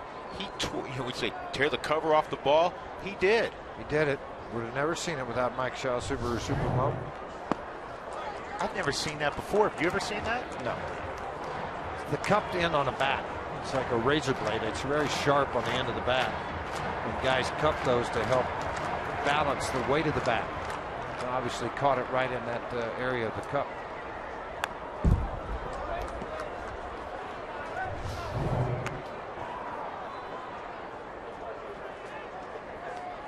Yeah, so he caught it right on the end of the bat. I have never seen that. Hey, you see balls that get beat up after a while and then get ripped up, but on one swing, a brand new baseball. Schaefer near the seats. Now, did he catch the baseball? Let's see what's going to happen right here. And what's the umpire going to rule? He's going to rule it out. Did he rule it out? I think he said no, foul ball into the seats.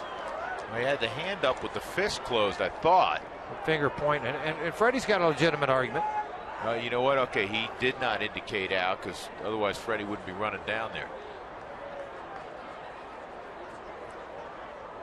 First base umpire is Marty Foster.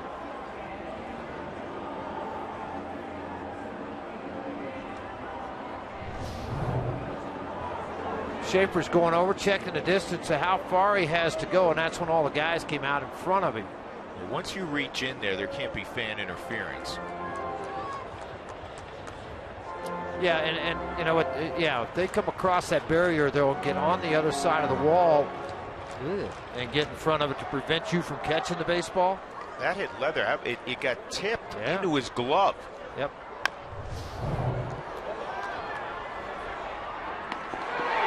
On the tag, Freeman gets Rutledge. 2 outs.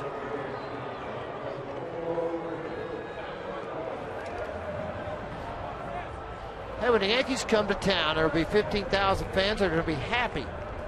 The first 15 are going to be happy. First 15,000 on the May 8th will receive a Rockies lunch cooler bag courtesy of King Soopers. Tickets going fast for the ball game, so get yours today. 303 Rockies or ColoradoRockies.com for the Yankees with the cooler bags brought to you by King Soopers on May 8th. Nelson a single and a triple. Rockies have been out hit 9-6. By the way, while we were away between innings, the official score changed the ruling. It's an error all the way, not an infield hit and an E6. It's just a straight E6 on that high throw by Herrera, and that's the right call. Because if the throw was down, Ugla would have been out. Hudson is rolling. He is retired 7 in a row.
The Coors Light Freeze Camp. Michael Kadire gave the Rockies a 1-0 lead. Got a hanging breaking ball, and he knows what to do with these. Smoked it over the left field wall as Hudson could just look on. Said, boy, I wish I could have that one back. Brought to you by Frost Brewed Coors Light, the world's most refreshing beer. Couple changes for the Rockies. It begins on the mound. Adam Ottavino will take over. Reed Brignac in a double switch in for Chris Nelson, who made the final out. So Brignac will hit second next inning, and Ottavino on for the 7th time. Top of the order for Atlanta, Ramiro Pena. 0 for 2 and a walk for Pena.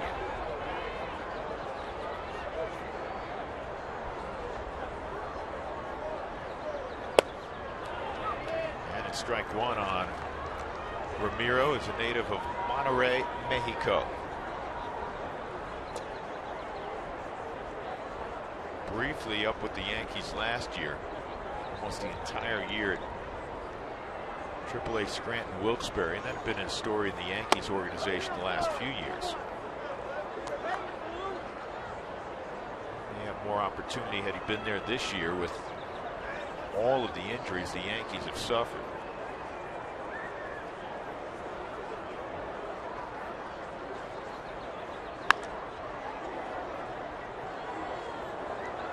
Despite the injuries, the Yankees began the day 11-8 in the competitive American League East. Boston a surprise, as are the Yankees to many in the National League.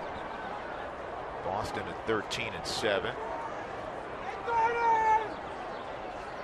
A lot of Yankee hats, things on that hat's red. The NY on it.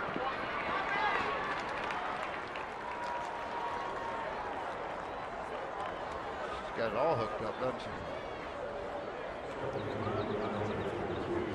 B.J. Upton will face Ottavino.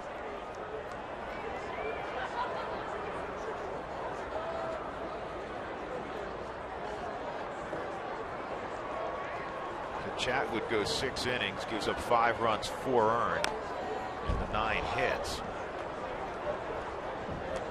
He walked 3 and struck out 3. George, your thoughts on his performance? Well, I thought he had some shutdown innings there where he made some pitches to get through it. They don't score the 2 runs. Johnny makes the play at short. Tough play, but makes the play. So there's some things. I saw improvement based on what I saw a year ago. I'll tell you that. I like the aggressiveness, the toughness. Give you a chance, your ball club a chance to try to win against a guy that's going after his 200 to win.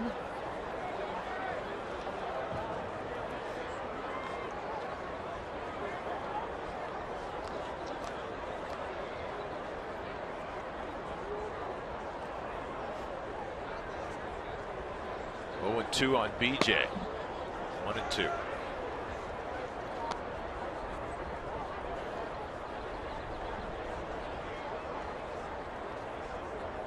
That was a strike on the 4th strike zone, for what that's worth. 2-2. BJ is 0 for 2 and a walk. He has struck out in the game. He's not far into punch outs. Last year 169, year before 161, the year before that 164.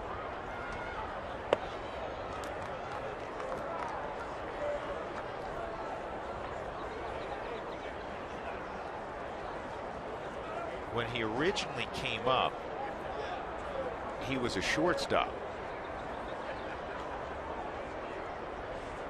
But he got moved pretty quickly to the outfield. Ottavino's slider is lifted to center field. Dexter Fowler waiting. Follow the Rockies on your phone or iPad with MLB.com at Bat13, featuring pitch tracking stats, highlights, and a whole lot more.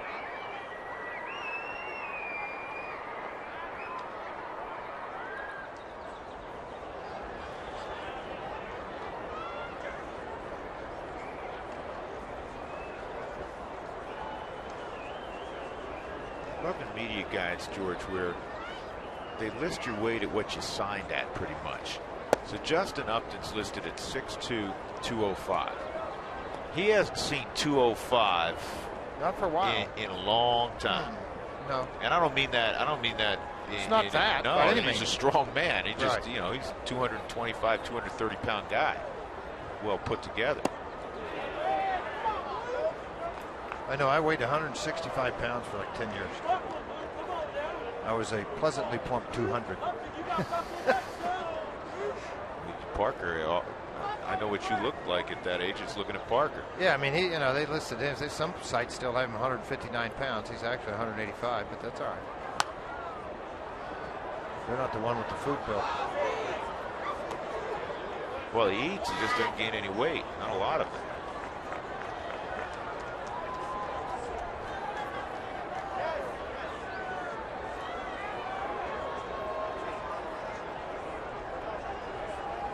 Two and one with 2 outs. Ottavino in the 7th inning with the Rockies trailing 5-3, and that's a strike. 2-2.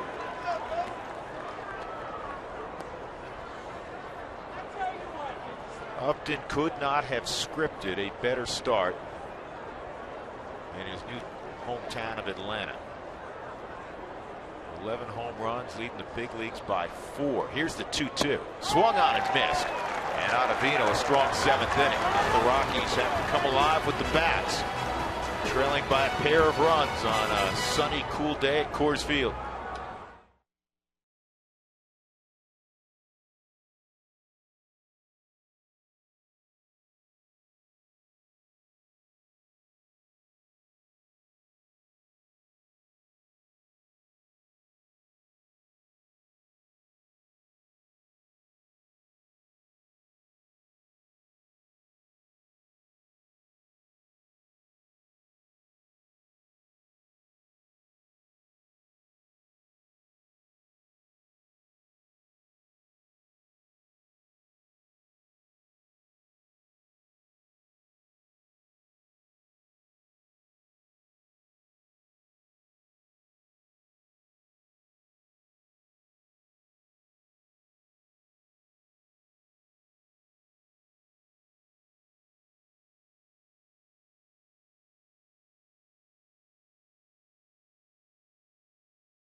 have arrived at the bottom of the 7th inning. What's next is brought to you by Century Link. What's next is the Rockies will be in Phoenix to take on the Diamondbacks. Jorge De La Rosa, who has a 17-inning shutout streak going, will be opposed by Trevor Cahill as the Rockies and D-backs open up a 4-game series. That's what's next, brought to you by Century Link.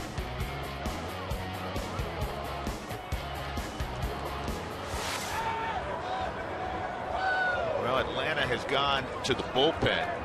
They're going to go with Luis Avalon. The Rockies saw him yesterday. One of 2 lefties down in the Braves bullpen. Another hard thrower. League hitting just .208 against him. Johnny Herrera, switch hitter, will step in from the right side. Reed Brignac is on deck. Reed came in a double switch. First pitch in there, strike 1.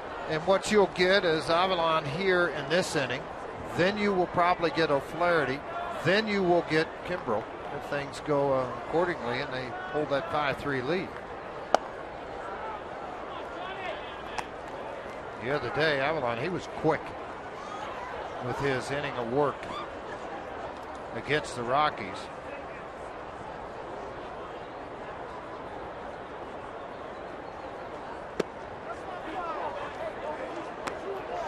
A little bit of deception with the delivery, hip turn, shoulder turn, little head whack out front.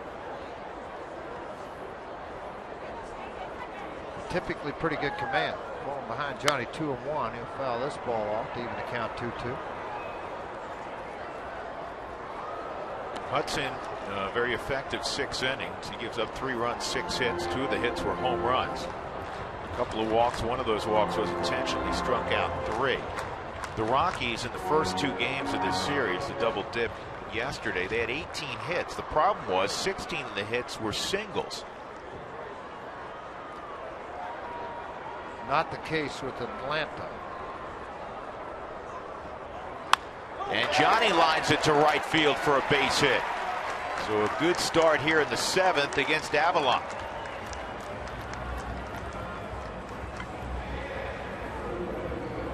Really nice job of hitting by Johnny. This could be a fastball away, so it's running away from him with some sink action to it. Instead of trying to pull the ball, put it all on the ground, just goes with the pitch to right field. A line shot. Kind of a typical day for Johnny.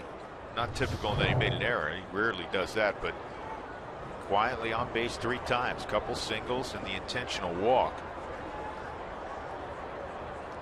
Brignac 2 for 4 against lefties this year. Naturally, most of his work has come against right-handed pitching. Native of Louisiana. .545 average with runners on base. 6 for 11.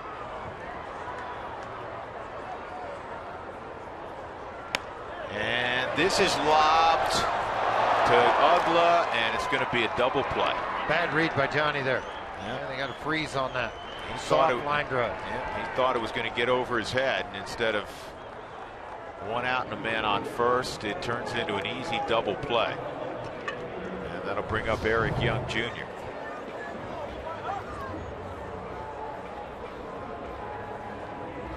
Just got a nice break on the ball. Ugla did, and it really didn't matter with the throw there with Johnny all the way around second base.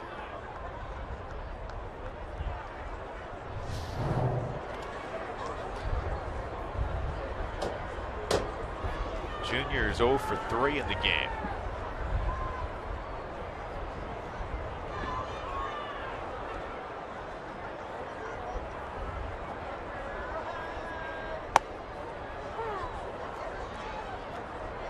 Costly base running error.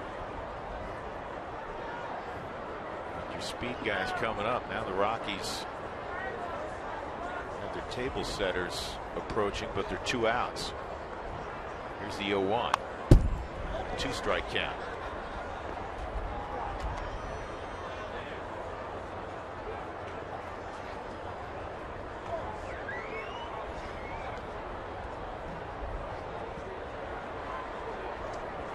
Tomorrow, George, will be a big day in determining whether or not Helton is available. We discussed this earlier because it really can't. You don't want to go much longer with a short bench. Looking well, you right can't. now at the extras, you have Tulowitzki, you have Pacheco, Torrealba. that's it right now in a 5-3 ball game. Turns into a 1-2-3 inning.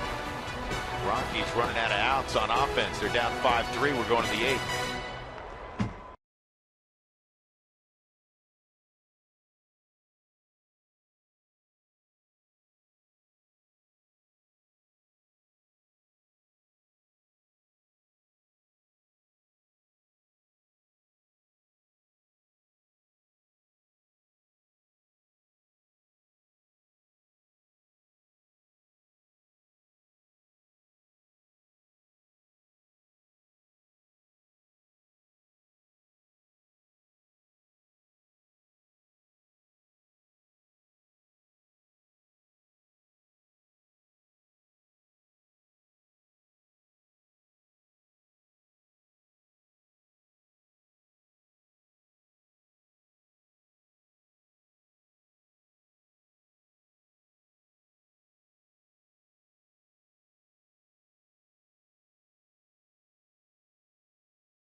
Cleanup hitter for the Braves in a 5-3 ball game. Adam Ottavino had a 1-2-3 7th inning in relief of Tyler Chatwood.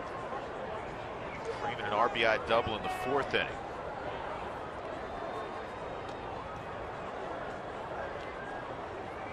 Evan Gattis, Juan Francisco also due up in the inning for Atlanta. We're at the top of the 8th inning. Rockies had a 2-0 lead. Back-to-back home runs in the second from Kadire and Rutledge. Not much else to speak of offensively. Their third run came on a Baltimore chop by the pitcher Tyler Chatwood that scored Chris Nelson, who had tripled. That came again with 2 outs in the 4th inning. Tim Hudson settled in. He's on the plus side. He went 6 innings. Chatwood has the hook for the Rockies.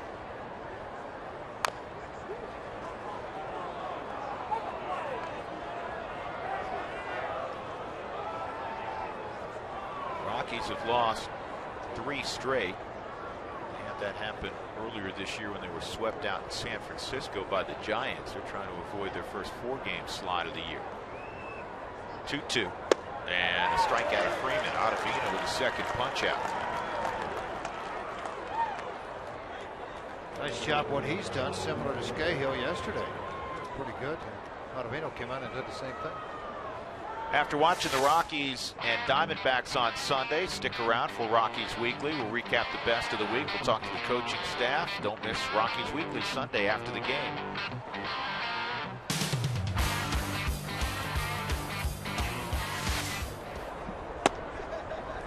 And strike one on Evan Gattis.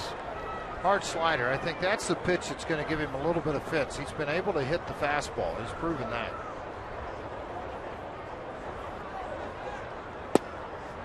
Wow, where's that? It's a good pitch by Ottavino. Corner of the 4th strike zone. Well, run down there, George, and let Mike Everett know that that's a strike. When I see a catcher not move a whole lot, now Rosario went to the outside that time. High heat. See, that's what he swung and missed on Chatwood earlier. It was a high fastball. Couldn't catch up to it. But if you see the catcher sit in the middle and then he puts it right on that right kneecap, he's got to catch a little bit of the plate. Mom and the Bears. The twin sisters, the whole group. And that's looped over the Rockies dugout and out of play.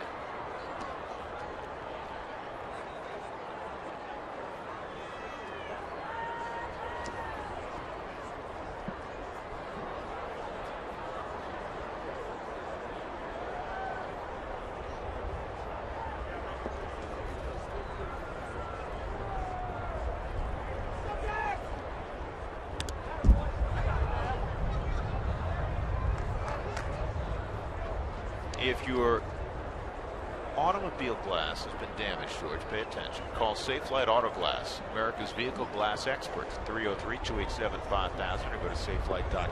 You're the one that needs to worry about that because you're the one hanging out at the Little League parks. I park far enough away. You don't park right at home plate, right behind it, so you can go out and watch out and sit in the car and relax? Not my first rodeo. 2 outs. That'll bring up Juan Francisco. Saw one get hit, though, the other day, George. It's not a pretty sight. The one thing I like that's kind of neat is the guy that, you know, they stick that ball in the back window and looks shattered. You know what? Sam Hernandez up here in the booth did that one. You did that to your car? A couple years ago, he put that on my car. I'm like, Sam, really? So somebody hit a ball 6 miles out of the ballpark and it landed on the windshield? Well, he's probably hoping. I'm surprised he put it on the back. So maybe he didn't notice it till he got home. Francisco takes a strike. Hi, everybody. I was going for a while without the hat. Dougie's there. right over there. See, Dougie, he's the nice guy right there. Doug's got 6 layers on under that brute sweater. Deep short. Johnny is going to throw it, but he's not going to have a play. Francisco, a leg hit. I don't think Juan gets many of those. Nope. Second base hit for him, though, in the ball game.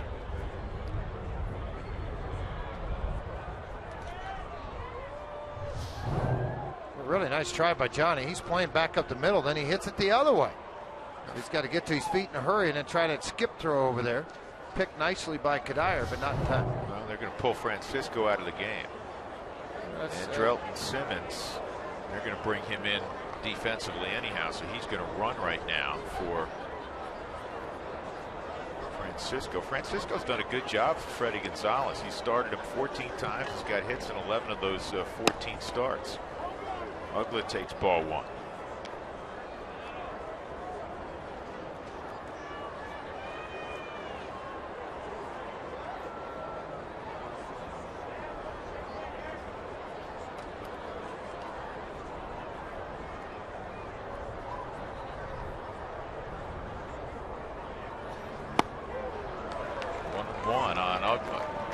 Rockies have Fowler, Cargo, Rosario next inning. That is so frequently the case when you're taking on the Braves. You look at it as an 8-inning affair. Not that O'Flaherty's not tough.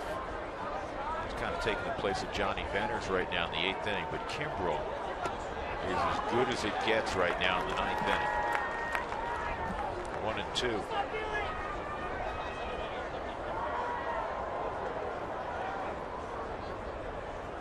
Well, Ugla's not only productive, he's always in the lineup. Even as he struggled in Atlanta, he still hit the long ball.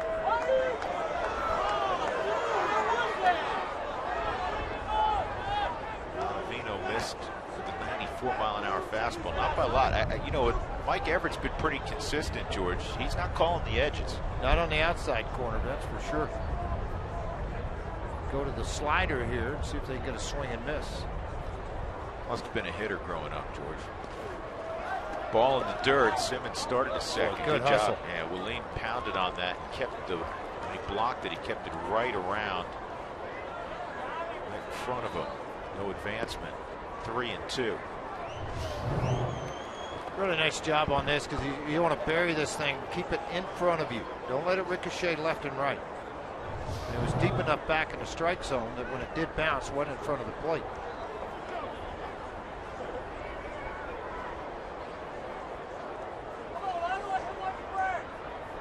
Back to the slider again. And the foul tip's held by Rosario. 2 good innings of work from Adam Ottavino. Rockies trailing by 2. We go to the bottom of the 8th.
viewers from Lyons, Colorado. We thank you for watching the Rockies. Visit our Facebook page at facebook.com/RootSportsRM so you can tell us your favorite place to root for the Rockies. Drew Goodman, George Frazier, and Mark Stout from Coors Field. Bottom of the 8th inning, the Rockies, in a game they led 2-0, find themselves down 5-3. They've been out hit 10-7. Eric O'Flaherty is now on the hill for Atlanta. It'll be Dexter Fowler. He'll hit from the right side, and then Cargo and Willeen Rosario. Hopefully others beyond that. Rockies have just one hit since the 4th inning. That was a Johnny Herrera single last inning, and he was erased on a double play when Brignac was fisted in short right field. Johnny thought he was going to drop. Ugla made the catch and doubled him off first base. Dexter's 0 for 2 and a walk. And that is a fair ball underneath the glove. Dexter will take a wide turn and put on the brakes as the shortstop Simmons got over there. So a leadoff base runner, and that'll bring up Cargo. Well, remember too, Pena just moved over from shortstop and kept Johnson out of the game when they pitch ran for Francisco. So on the grass, trying to stop the bunt, yet not on the line, which is unusual for an Atlanta player. Be that quick to it on the Mike Shaw Super Bowl. You can really see. Yeah, there's Ramiro Pena again. He moved to third as George described, and Andrelton Simmons is in a shortstop, a normal shortstop. Here's Cargo, and he went to drag a bunt. Cargo 2 for his last 17 at the plate. And against O'Flaherty in his career, Gonzalez 3 for 7, 429 average. And overall so far this year, he's hitting .409 against lefties. 0-1 the count. Rockies down 5-3. Score that a hit for Fowler. And this is a double play possibility. Safe at first. Good thing Simmons had a little trouble getting the ball out of his glove. Otherwise, that would have been double play. Two things there. Ugla's really over in the hole, too. He was playing Cargo to pull, so he had a longer distance to get to the bag and get his feet set, so an off-balance throw helped a little bit also from where he had to come. See, over into the hole, backhanded by Simmons. A little hesitation on his part. But you also, like Fowler, got into Ugla a little bit at second, too. Good hard takeout slide. Here's Rosario, 0 for 3. And Willeen takes a strike. Eric O'Flaherty against Willeen Rosario. O'Flaherty from Walla Walla, Washington. What's that next to? They used to have a rookie ball team in Walla Walla. By the way, O'Flaherty, he's been pretty good. 5 innings pitched in his last 5 outings, 57 pitches thrown. Hadn't walked a batter, hadn't given up a run, just 1 hit. He was drafted by the hometown team. Mariners took him in the 6th round back in 2003. And he got to the big leagues in 06 with Seattle, was with them through 08. Named by the Braves in the winter of 08-09 off waivers. By the way, Walla Walla's pretty close to Pullman, Washington.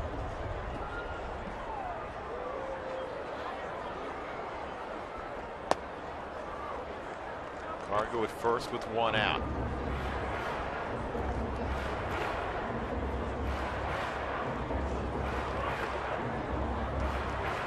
Not that you throw up the white flag in the 9th inning with Kimbrough, but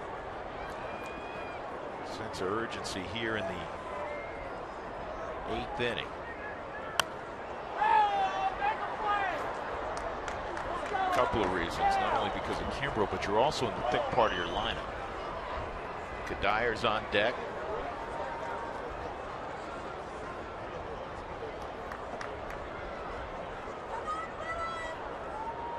Right-handers have hit just 143 against O'Flaherty.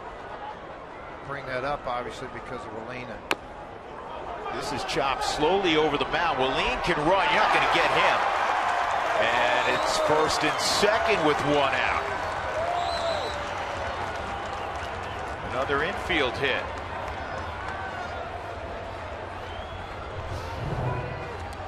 Hard sinking fastball on the outside corner. Wallin really reaches out, just kind of slaps at this as a protective type swing. Uggla's coming in for it. Would have been a difficult play for Uggla or Simmons, either one.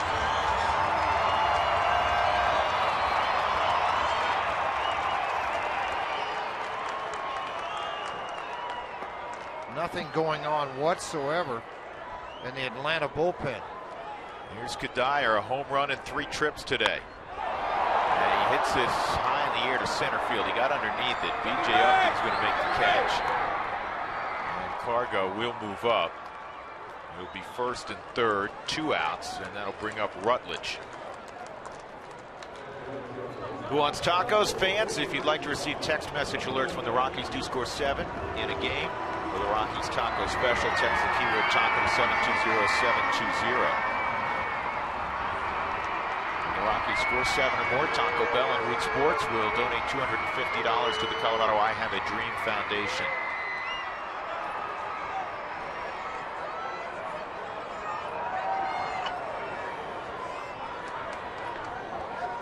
Troy Tulowitzki's come out on deck if Rutledge can keep this inning going. The pitcher spot is now the 7-hole. That's in there for a strike. Rutledge a home run back in the second inning. 1 for 3.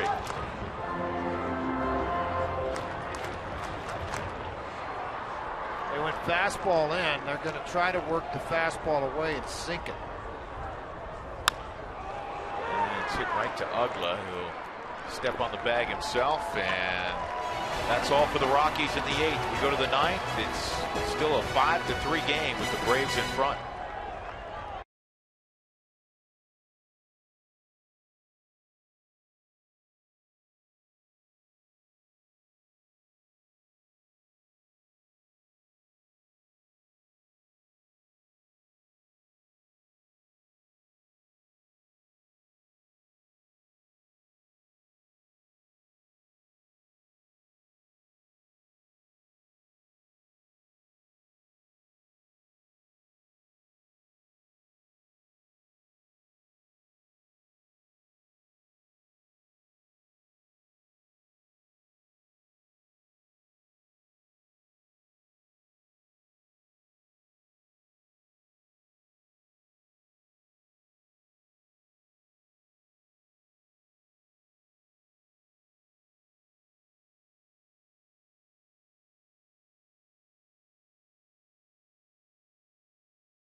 Baseball on Root Sports is brought to you by Southwest Airlines. Find our fares online only at southwest.com. And by Ram Trucks, Guts, Glory, Ram. 9th inning at Coors Field. The scoreboard not reading what the Rockies would like it to. It's 5-3 Braves. Jenny Cavnar will have the post-game show coming up. Jenny? Hey, Drew, coming up on the Toyota post-game show, we'll be talking Bicentennial Man. Atlanta's pitcher Tim Hudson is on record to record his 200th win in the Centennial State of Colorado. He would join just 2 other active players to have 200 or more wins and be the 110th player in Major League Baseball to do so. We'll also talk back-to-back jacks. Tim Hudson's only given up 4 of those in his career. We're glad the Colorado Rockies are a part of that. Michael Kadire, Josh Rutledge, that happened in the bottom of the 2nd. Plus, we'll let you hear from the skipper on a getaway day. It's all coming up on the Toyota postgame show when Jeff Houston joins me. But for now, we'll send it back to Drew and George. Jenny, thank you. That's the Toyota postgame show upcoming. This is Rex Brothers to throw the 9th inning. Jordan Schaefer will lead it off for Atlanta. Adam Ottavino, 2 scoreless innings of relief following Tyler Chatwood. Chatwood again, 6 innings, 5 runs, 4 earned, 9 hits, 3 walks, 3 punch outs, and the first pitch is off the plate, ball 1. if Hudson gets a win, there's only 3 ballparks he hasn't gotten a win in. And that is Target Field, U.S. Cellular, and here at Coors Field. He's won in 34 different yards so far. Some that don't exist anymore. Left-handers have hit .333 against Rex. Right-handers 240. And home at a 2.45 earned run average. Overall, a 1-point earned run average. Fastball 92-97. That one was at 93. Trying to get way up on top of that hard slider. Buried in the dirt. Reed Johnson's in the on-deck circle. Bat for O'Flaherty. Craig Kimbrough getting loose naturally for Atlanta.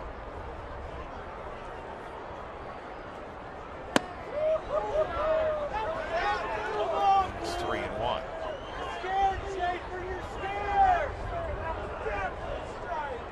Other afternoon ball games. The Reds beat the Cubs 1-0. The Reds 13-9 now, 12-4 at home. Matt Lato's got the win. That's a strike. The only run of the ball game. Todd Frazier's 6th home run of the year. 7th inning. The Giants and Diamondbacks are scoreless. It's Bumgarner for San Francisco. Dodgers are in New York against the Mets tonight. Ball 4. Colorado Rockies Youth Baseball Camp at Coors Field will be on July 23rd, 24th this season, and registration will begin in May for the boys and girls ages 8 to 13. So it's always a fun time here at the yard. So make sure you get your daughter or your son signed up. 303 Rockies, or go to coloradorockies.com/community and find out more information about the youth baseball camp.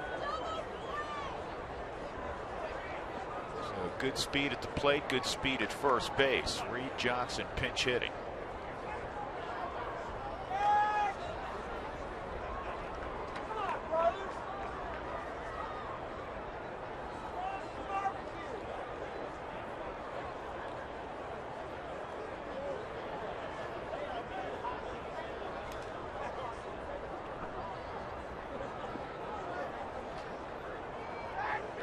Johnson started game 1 yesterday, went 4 for 4. Saw that on the graphic, and he had great numbers. I mean, when I say great numbers, he had a career average above 500 against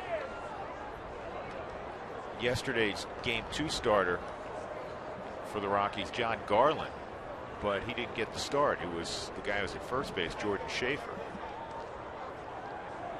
2 combining right now to fill the void of Jason Hayward. That's a balk. And now you have Schaefer in scoring position with nobody out.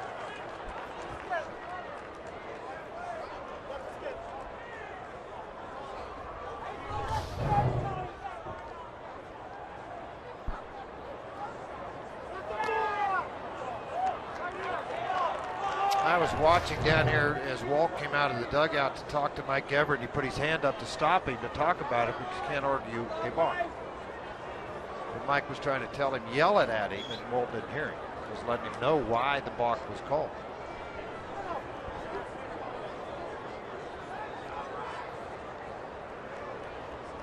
Now Rex can accumulate plenty of strikeouts. May need a couple in this inning. Got to throw strikes though. It's 2-0. Cardinals beat the Nationals today 4-2. Strasburg took the loss in that ball game. Cardinals are now 13-8. Everything else in the National Leagues tonight. White Sox beat the Indians 3-2 today. Alex Rios is 6th for the White Sox.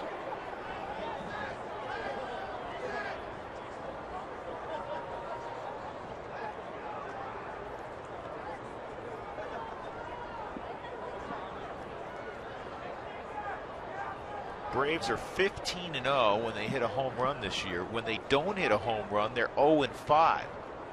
They're up 5-3. They haven't hit a home run.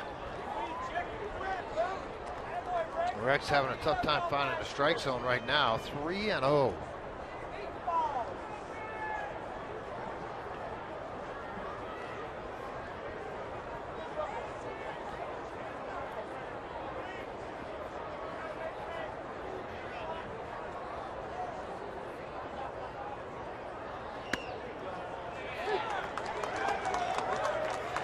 Astros beat the Mariners 10-3.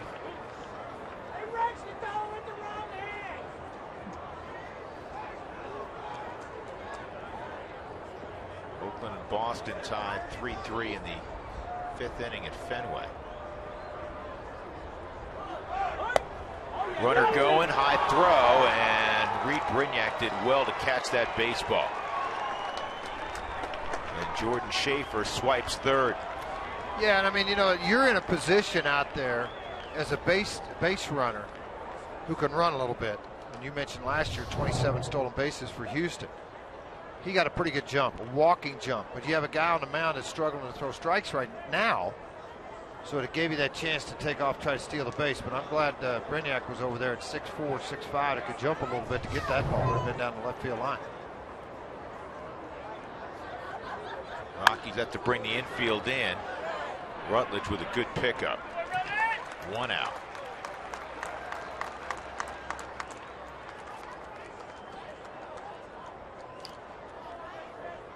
Ramiro Pena will come up. Infield has to stay put.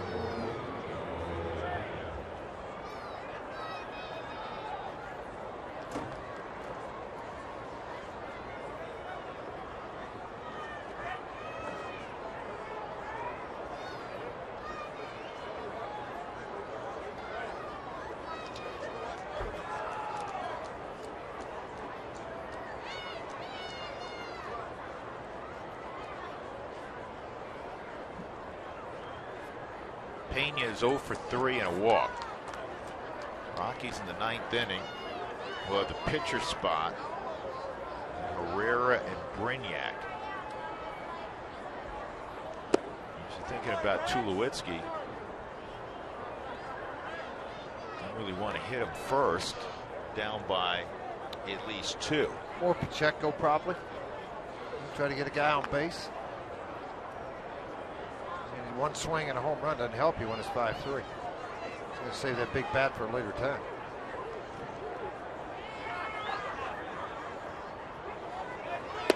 Here's a squeeze, and Schaefer's hung up. A break for the Rockies. Pena doesn't get the bunt down. It was a suicide squeeze, and Schaefer was a dead duck. And let me tell you, Marlene Rosario handled that brilliantly. Because everybody's going to start yelling out of the dugout, he's going, he's going, he's going. And when the ball got by, watch Marlene fake the throw. Faked it. Schaefer didn't see it, and he continued to run him back. See right here, watch Marlene. He's going to take it. Now watch fake. Oh, he threw it. No, he didn't. You're out. Good job in the rundown. Least amount of throws you can make, if any, is the best rundown you can have. Good job, Marlene.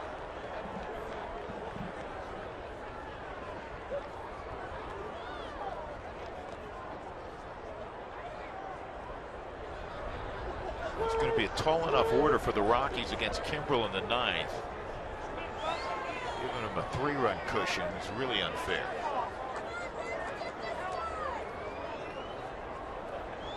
This preparation is done.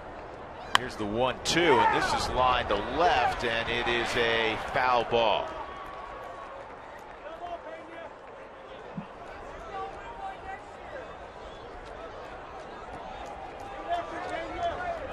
Series in Arizona. It's a 7-game road trip, 4 in Arizona, 3 in Los Angeles. And the series in Arizona, it'll be De La Rosa, Nicasio, Francis, and Garland. And for Arizona, it'll be Cahill, McCarthy, Miley, and Corbin. So they'll see the 2 left-handers over the weekend. Miley, Rookie of the Year last year, is 2-0. Just missed. And Patrick Corbin has thrown the ball exceptionally well. He's 2-0 with a 171. Rockies did not see Miley or Corbin when they were here last week. I said Rookie of the Year. Miley was the runner-up, I should say, to Rookie of the Year. Strikeout of Pena will go to the bottom of the 9th inning. The Rockies down 2.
Are you the ultimate Rockies fan in New Mexico? Show us why you're the ultimate fan by taking a picture through Instagram or Twitter and tagging it with a RootFanNM hashtag. For official rules, visit facebook.com/RootSportsRN. Bottom of the 9th inning, and the Rockies will have Jordan Pacheco pinch hitting to lead things off in the pitcher spot. Well, they got the tough one, no question. Greg Kimbrell coming into the ball game, but let me say this about this: Pacheco will lead off. Has not given up a run since August 31st of last year. That's all of September, playoffs, and now here. It's the start of the year. Now, saves leaders, you see it. He's got 8 of them, along with Jason Gridley, the former Rocky, and then Betancourt. A part of that. Romo with 8, and Betancourt was 7. So here's Pacheco, 9 for 20 on the homestand against Kimbrell, who's special. He's talking to. He needs to play in left field. Talking to Kadire and Helton about him. And he said it's just a late life on his fastball. It just. Hitters will say it kind of explodes when it gets near the strike zone. It's really what they're talking about. It's late movement or holding the plane of the baseball.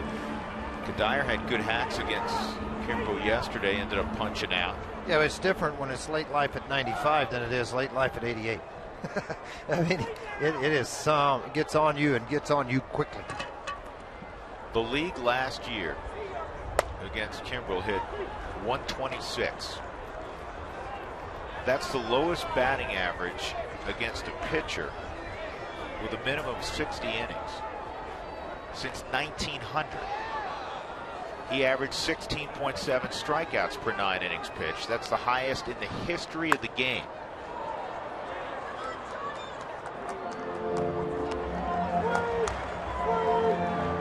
His strikeouts to hits ratio, not to walks, his strikeouts to hits ratio is 4.3 to 1. That's the best single season ratio in Major League history. He said in his career he struck out 45% of the hitters. Here's the 0-2. And that's roped to right. And Johnny Herrera is going to have himself a double. And now you can play the Tulowitzki card. You'll call back Brignac, and Troy Tulowitzki will come up. Finish the thought on Kimbrell as you watch this ball get rifled down the line. Last year he struck out half the hitters he faced. So Johnny Herrera, perfect day at the plate, 3 for 3 and a walk. And Tulowitzki's 1 for 2 against him in his career.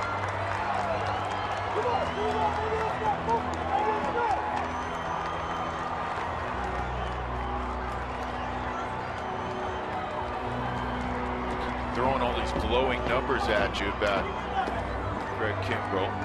So does he give up any home runs? Last year he allowed 3. The year before he allowed 3. He's allowed 6 in his career. So the answer is not very often. Not very often, but it's happened. Tulowitzki with 1 out in the 9th inning. Rockies trailing 5-3. Outside ball 1. I think back 25, 30 years ago when there weren't tunnels that were readily accessible for hitters. It was, swing a heavy donut beyond dead circle and go get him. I'm sure Troy's been up the tunnel taking swings the last couple of innings. And there's a base hit to left. Johnny around third will stop. Even though Upton was very deep, you don't want to risk getting a guy thrown out at the plate when he's not the tying run. You know, Dougie, we give you a little bit of a hard time about jinxing guys. I'm glad you jinxed him with the scoreless streak running for him. Mike Shaw, Subaru Super Mo right here. Slider trying to work it away from Tulo after ball 1. Good at bat. Now 2 for 3 in his career against Kimbrell.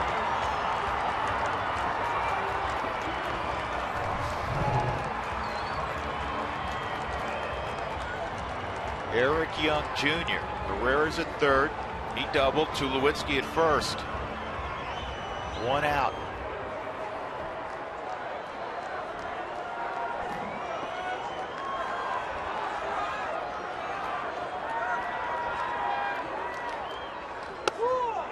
On the corner for a strike. EY's speed forces Pena to move in a step or two inside the bag, which opens up that hole a little bit more on the left side. And right, exactly. With him in here, now you can slap a lot of things through here, and you can open things back up the middle also for EY. He got a pitch up there that he liked at 96.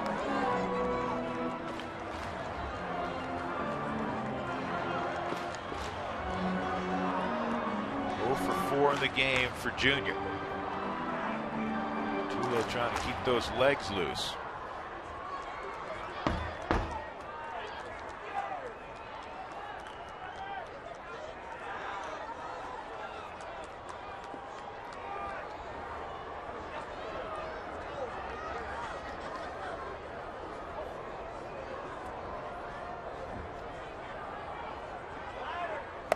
Way outside. I'll tell you what, Gaddis did well to corral that.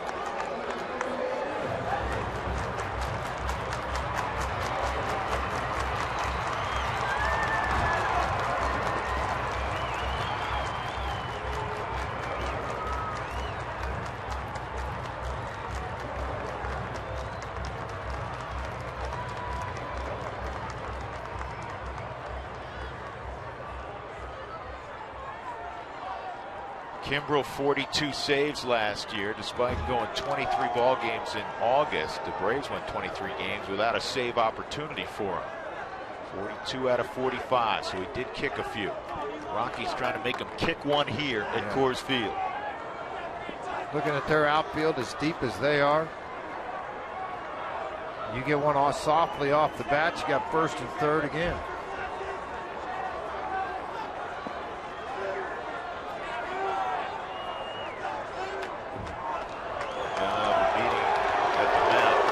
George, this is one of those areas that it's one of those situations we haven't talked a lot about, but it's appropriate in that you can no longer fake to third and go to first.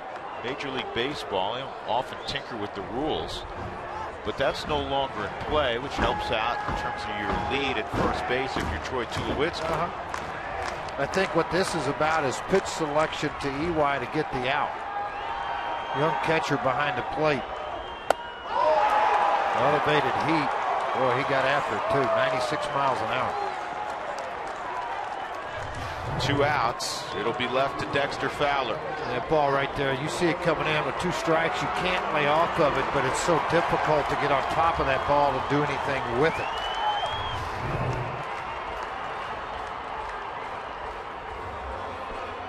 Dex 1 for 3 and a walk. 0 for 1 in his career against Kimbrel. And again, you know, this is where you just don't see this guy a lot when you're in the West, they're in the East. 6 ball games. This ball's well hit to left field. Going back is Upton, and he can't make the catch. This is going to tie up the game. Tulowitzki's going to score. Dexter to second. We're all knotted up. Fowler with a 2-out double off Craig Kimbrel has tied it.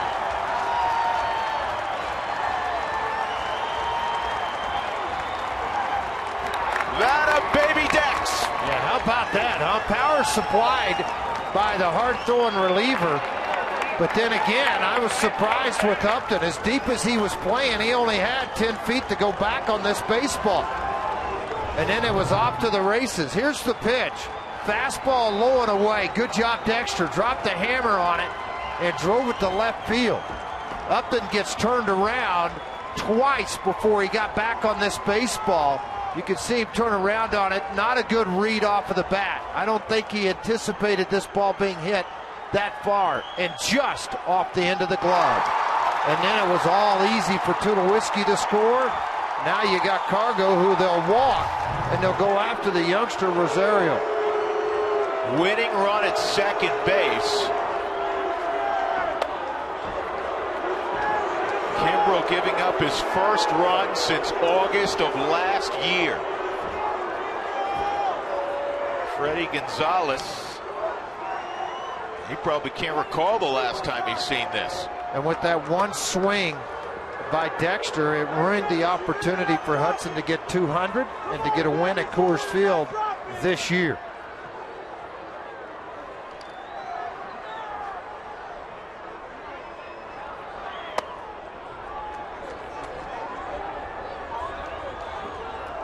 "14 pitches in the game. 2 runs on 3 hits. Rosario has faced Kimbrel. He's seen him twice. He has a hit against him. Well, you got a guy that's a dead red fastball hitter and a guy that's a dead red fastball pitcher, so it's a good matchup any way you want to look at it for the Rockies. Roger McDowell, he'll go out there and probably introduce himself to Kimbrel. Well, the closers typically don't like anybody on the mound. For catcher, it doesn't matter who. They just want to work through this thing and get it going. This is power on power. George, you pitched for a long time in the big leagues. In these situations, you don't want to get beat with your second best pitch. Kimbrel's going to come after Rosario, and Rosario is an outstanding fastball hitter. And I think with the fastball, maybe on the first pitch, but you may see him spin one here on the first pitch to try to get him out on that front foot. It's one thing about Kimbrel. Both pitches that he possesses, fastball, slider, are in the plus mode. Winning run at second and a guy who can fly, Dexter Fowler. Here we go. 2 outs in the 9th. He got the heater. He got the heater and he missed it. It's 0-1. He threw it where Rosario likes it too, inner half of the plate. 5-5 after the 2-run double by that man.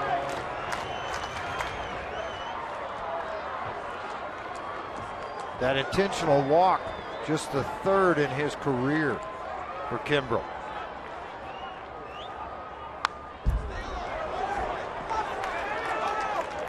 Another fastball out over the plate. Go back to the slider that he threw. I want to say to maybe not Dexter, but to EY, where it almost got by the catcher. It was high, and maybe that's the grip problem he might be having on the slider. That's why we're seeing 2 straight fastballs here too. Rosario's got to go in battle mode. And he got him to chase. We'll go extra innings at Coors Field. Dexter Fowler, a 2-out opposite field double, ties it up against one of the best closers in the game, Craig Kimbrel. Johnny Herrera got it going. Tulowitzki off the bench with a single, and then Dexter off the base of the left field wall. Extra frames at Coors Field on a Wednesday afternoon.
5-5 game. Craig Kimbrell in shock.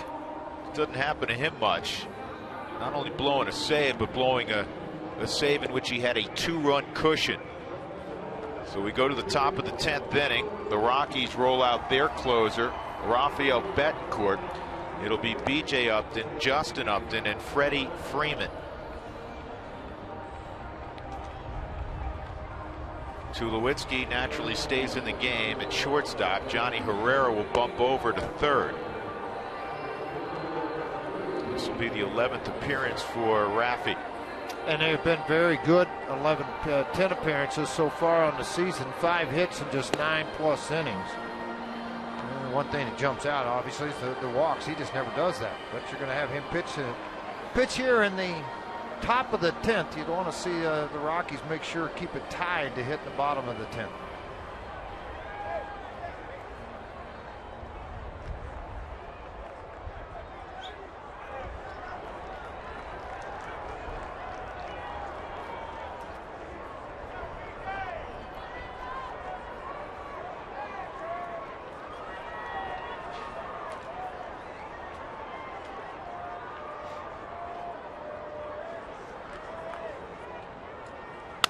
B.J. Upton in the air to center field. Deck's got to come hard, and he makes the catch.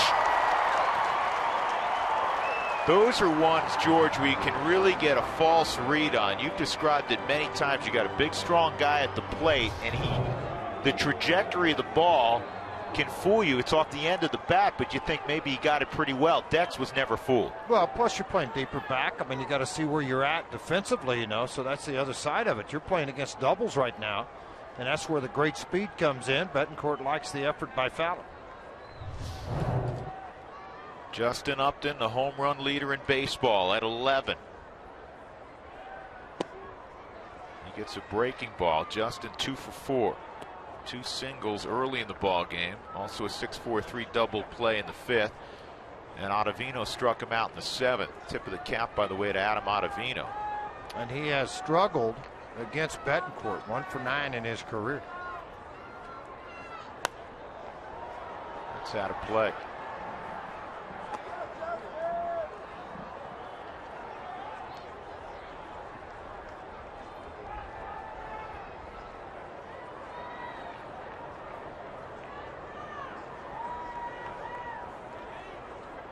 Walden, the right-hander, is warming up in case they get the lead. If not, Guerin, the submariner, will be coming in.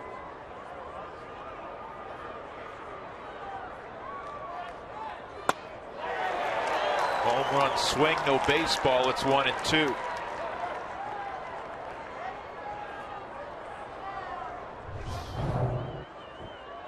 Because it's on the hands, he gets it right by him. See how quick he tried to get those hands on the inner half, so he could get the good and the big barrel of the bat on the baseball. They just got blown right by him. He'll work away from his power, and just missed on the outside corner. 2-2. That hasn't been a strike all day. Just off the edge. Even the ones on the edge hadn't called him yet. Well, Mike Everett's been pretty consistent. That's why I said, George, he must have been a hitter growing up.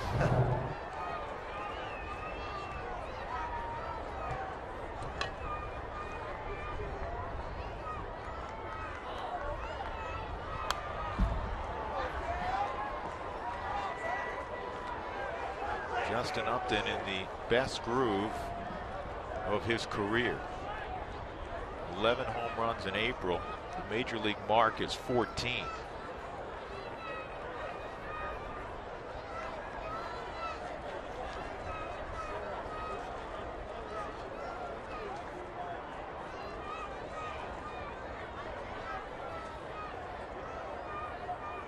And again, it's fouled off.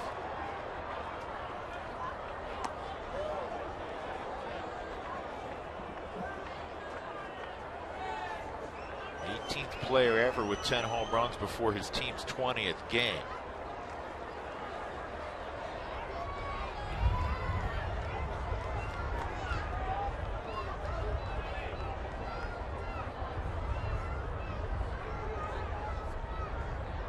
strikeouts than A-Rod, by the way. The guys who had 14 in the month of April. Another 2-2. It's 3-2. Freddie Freeman on deck. So the Rockies closer Rafael Betancourt not getting a picnic in terms of who he had to face in the 10th inning. It seems to work out that way an awful lot, where you just catch 3, 4, and 5 of the lineup when you're the closer. Top of the lineup did the damage against Atlanta.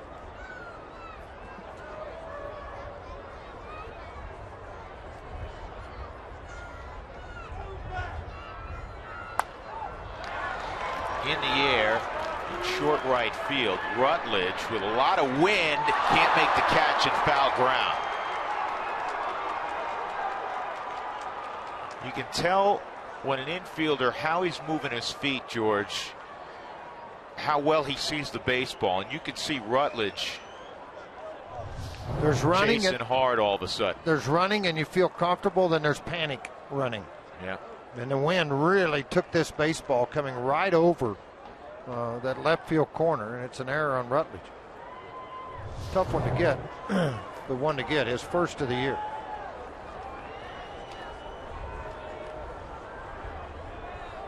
The good news is Upton's still at the plate as opposed to on base. 5-5 in the 10th.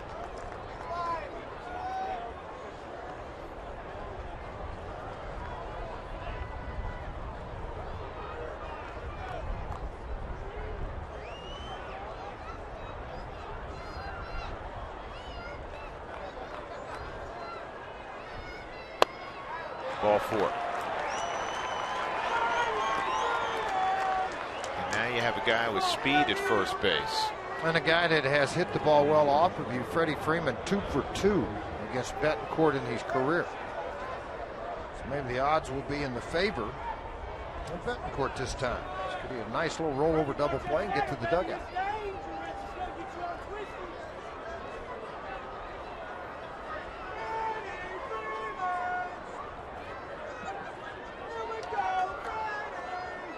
Upton 3 stolen bases this year. He's not been caught. Well, it's kind of really a tough thing for Orlean, because typically Betancourt's in the 1.6 to 1.7 range to the delivery. He's worked on speeding it up in spring training.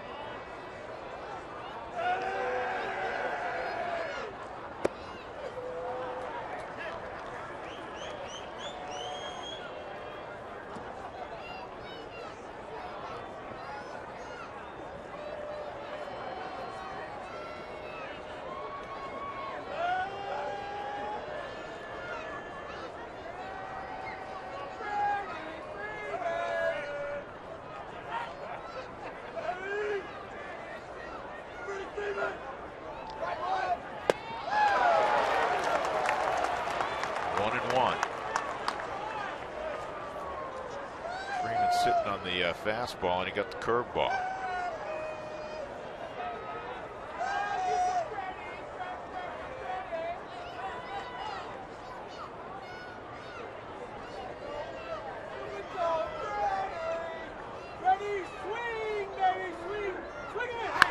Pulled down the line, foul. 1-2.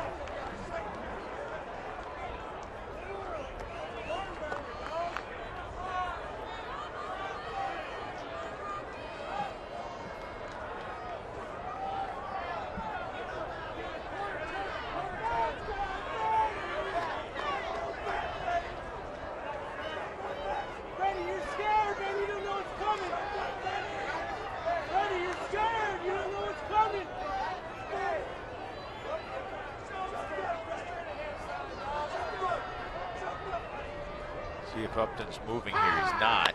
And this ball's laced toward right center field. EY's going to get there in the middle of the track. Fortunately, the Rockies playing no doubles, because that, with mid-game positioning, is going to be a double.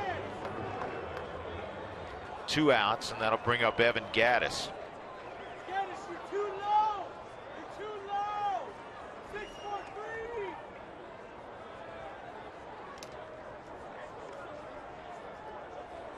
Gaddis a double in the 6th inning. He's 1 for 4.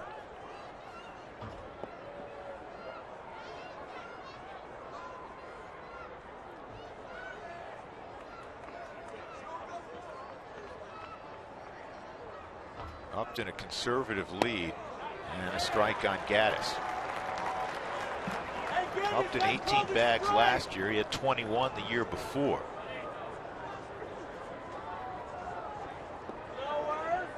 Rockies in the bottom of the 10th will have Kadire, Rutledge, and then the pitcher spot.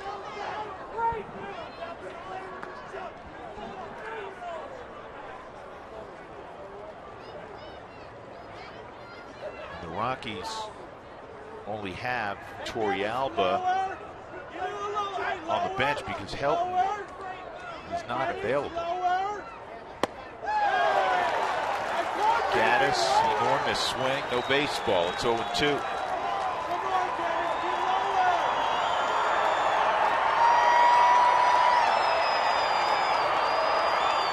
is due up for the Rockies, but first you got to get to the dugout. 0-2 count with Justin Upton at first on Evan Gaddis. Tied at 5 in the top of the 10th at Coors Field. Rockies trying to snap a 3-game slide. Trying to salvage one against the Braves.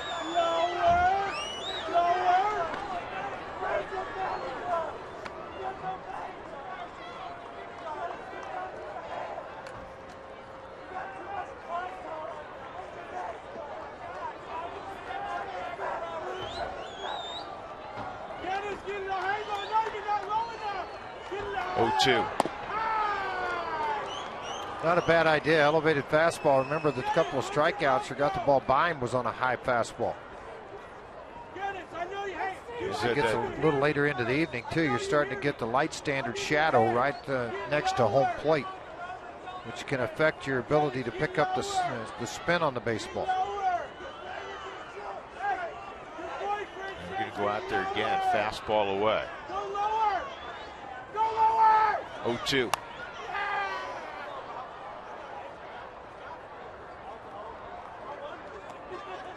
Raphael was another one of those guys who pitched the other day, George, without sleeves on. I asked him about it. He said I went out there with sleeves once very early in my career. He said it just was not comfortable. Yeah, a lot of guys don't like anything wrapped around the forearm, around the wrist area. They like it to feel free, so they'll pitch a lot of times just in a t-shirt. Cut off sleeves. No matter what the temperature. 1-2.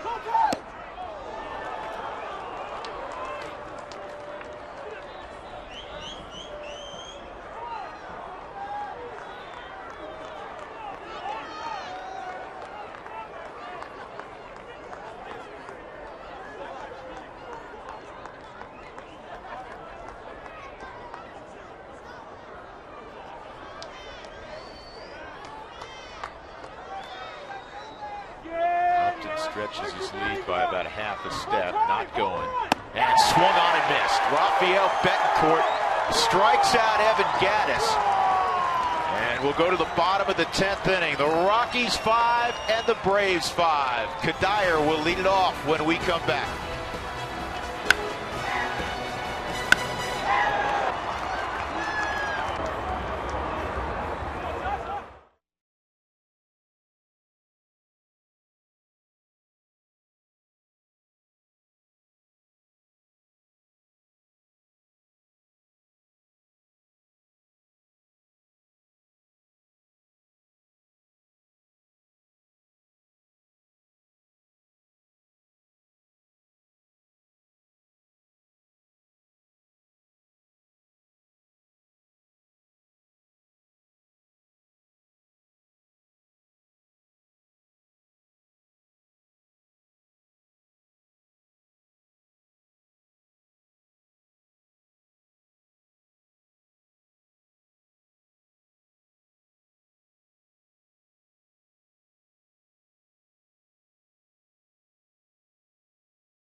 upper reaches of Coors Field. The Rockies tied it in the bottom of the ninth. They got 2 off Craig Kimbrell, and they're going to try to win it in the bottom of the 10th against Corey Gearin.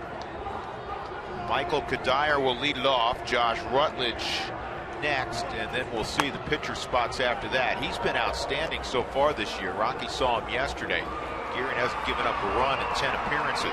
Last year he came up for the Braves at the end of the year through an 18 ball games at an earned run average of 1.80. See the job that he's done. Inherited runners, they don't score. He gets first batter efficiency, everything you look for out of the bullpen, and the opposition hitting just 167 against him.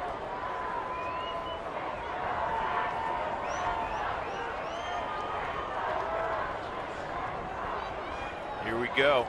Kadire a home run earlier, and he takes strike 1. 1 for 4 today. Hit his 5th home run back in the 2nd inning to give the Rockies an early 1-0 lead.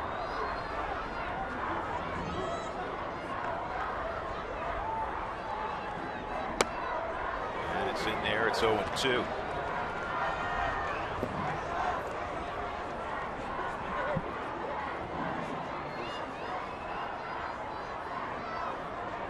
Gearin has always been a pen guy.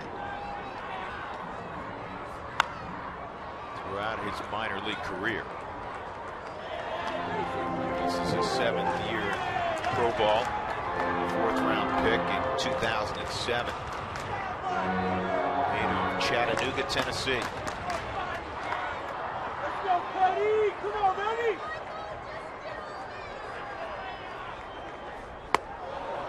And he gets Kadire.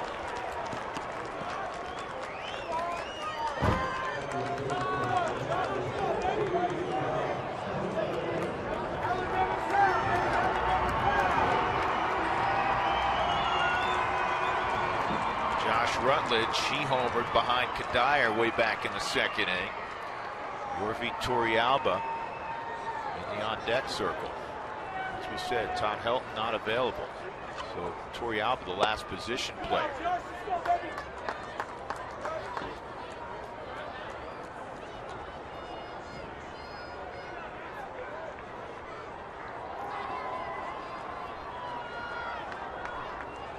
Matt Belisle has warmed up for the Rockies down in their bullpen. Good night, George. Good night, baby.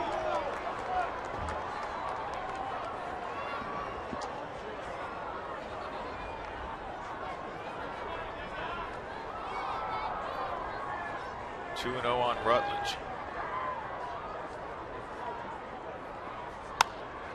And this is in the air to right field. Schaefer makes the catch, and they're 2 gone.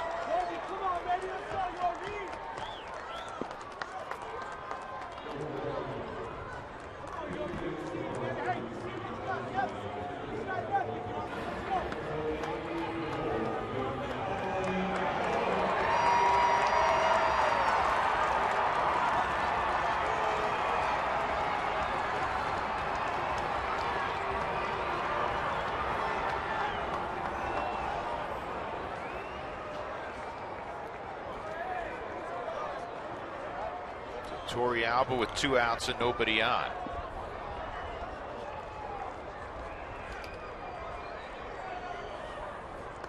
And that got him. So Torrealba will go to first. And now the Rockies will have Johnny Herrera get a better look at the side armor, because Johnny's a switch hitter. He'll step in from the left side. Johnny has had a terrific day offensively. He's 3 for 3, including a double that got the rally started last inning against Kimbrell. Trying to throw the sinker in and catches Torrealba. Oh, right on the knee.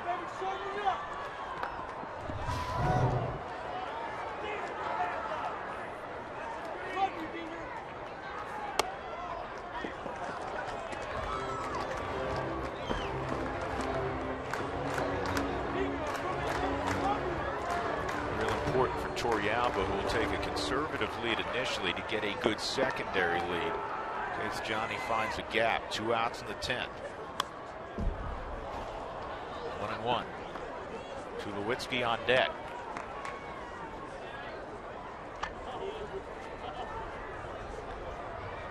They're all good to win, George. This one would be particularly good to win. Well, it'd be a great win. You kidding? After the little losing streak you had, and then you do it against the best closer in baseball. Yeah. On the corner.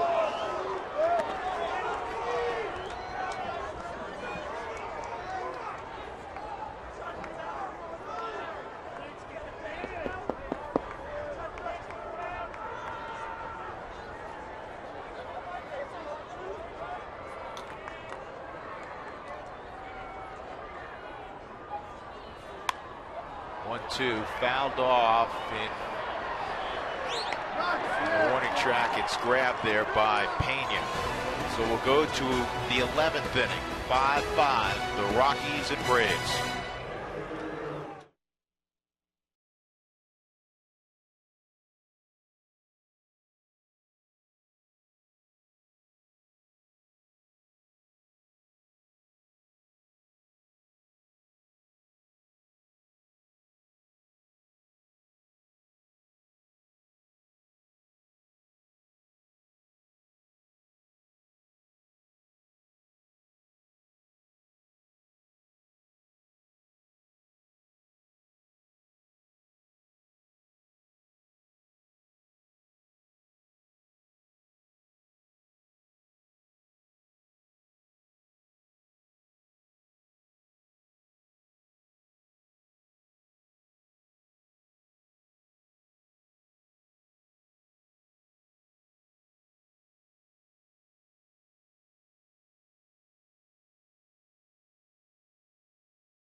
Inning. And the Rockies now turn to Matt Belisle. Betancourt worked his scoreless 10th inning. Simmons will lead it off, then Dan Uggla, Jordan Schaefer.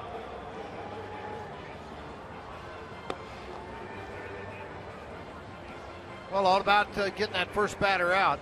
That's what you need to do to prevent any kind of sacrifice, stolen bases. A lot of different things happen when you do let that first guy jump out there on you. Allow 10 strikeouts and 10+ innings.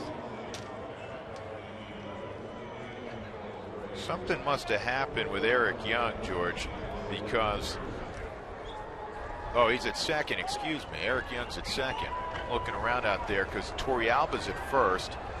Kadyr's in right field. EY is at second base, where he played just a little bit in spring training. Now, he used to be a second baseman, and Walt Weiss has talked about utilizing him in different spots, but he's been almost exclusively an outfielder for more than a year. But when you get in extra innings, you have no bench left, you move people around. This is fouled off by Drillton Simmons. So Rutledge is out of the game.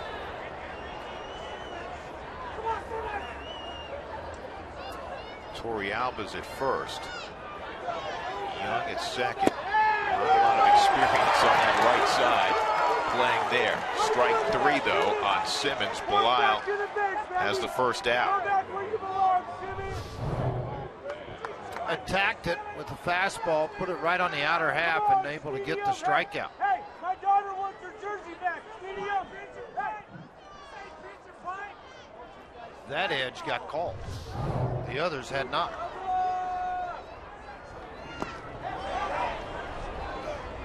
See, this is where I really think the shadows come in and play a huge role in the favor of the pitcher. Come on, 5-7. That's horrible. I love you, 5-7. You don't love me now. We might be embarrassed.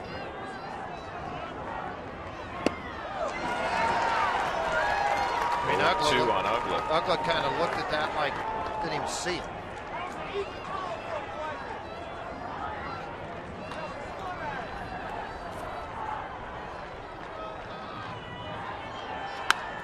to short. Tulowitzki's got it. Over to Torrealba. That may be a first in Rockies history. Tulowitzki to Torrealba. 2 outs. And that'll bring up Jordan Schaefer.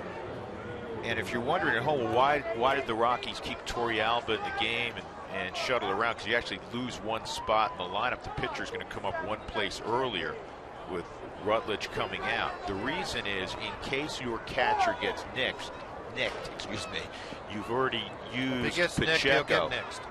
He'll get next, right.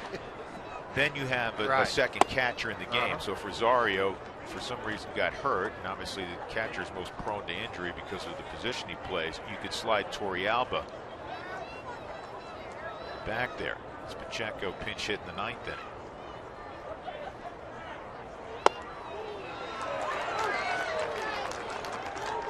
One ball, 1 strike. Chris Johnson in the on-deck circle for Guerin. Of course, you hope it doesn't get to that right here. 2 outs, nobody on. 1-1 on Jordan Schaefer.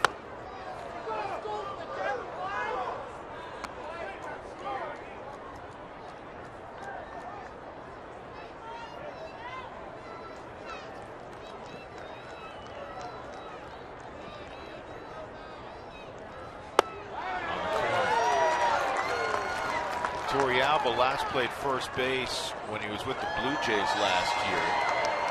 He got 3 innings there, and that is his entire big league experience at first base.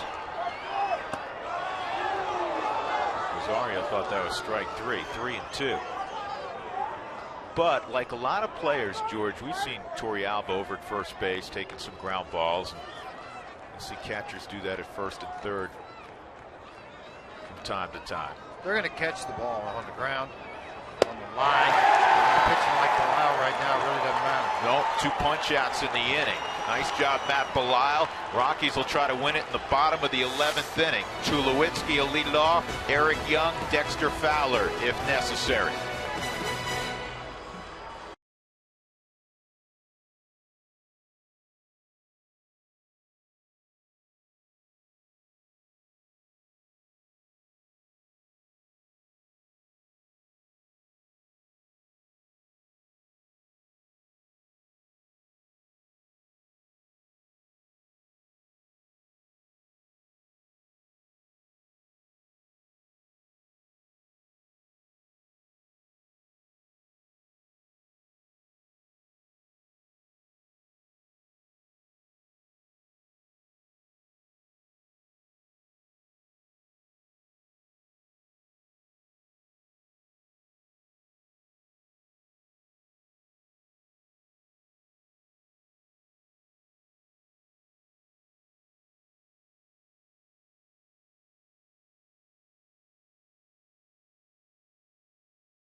To 3 with 2 outs in the 9th inning with a couple men on against Craig Kimbrell. Dexter Fowler unloaded an opposite field double over the head of Justin Upton to tie it. And that's where we stand here in the bottom of the 11th inning. Hard-throwing Jordan Walden now comes on for the Atlanta Braves. Rockies nicked him for a run last night in the 9th inning. He was throwing in a 10-1 ball game last night. And for Colorado, Tulowitzki will lead off against Walden. Troy pinch hit in the 9th inning and had a single and became the tying run when Fowler doubled. Stayed in the ball game at shortstop.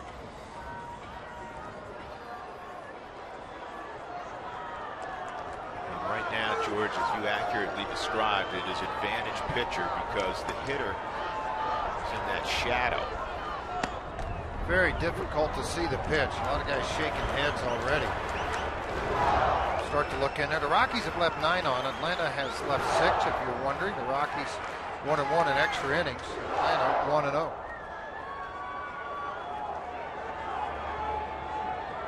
Both ball clubs with 3 wins when 1 run decided the ball game. Hard to see spin. Back-to-back pitches. Bottom of the zone. It's 0-2 on Troy.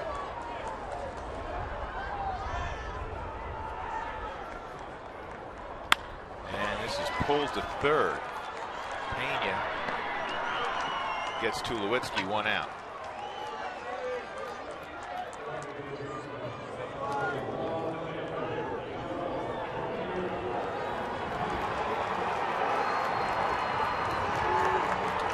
Junior 0 for 5 in the ball game.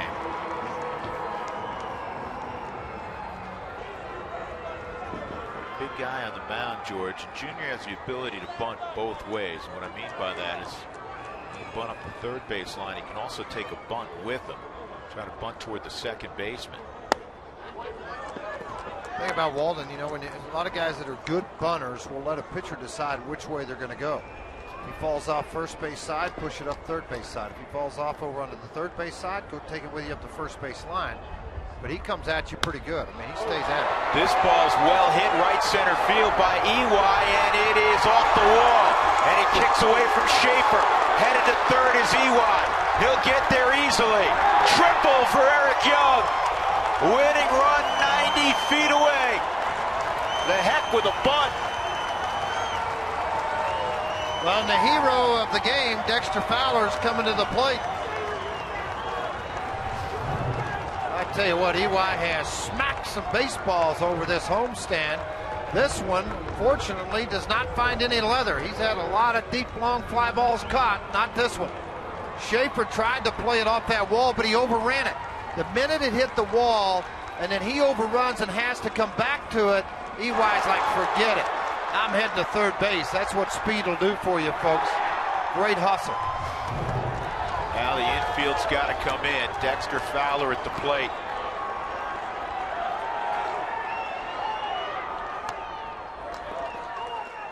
Well, Dexter's the reason we're still playing. 9th inning, 2 outs. Kimbrel's fastball, deep left field, turned Justin Upton around just over his glove. Johnny Herrera telling Tulowitzki, come on down. Outside 2-0. Carr goes on deck.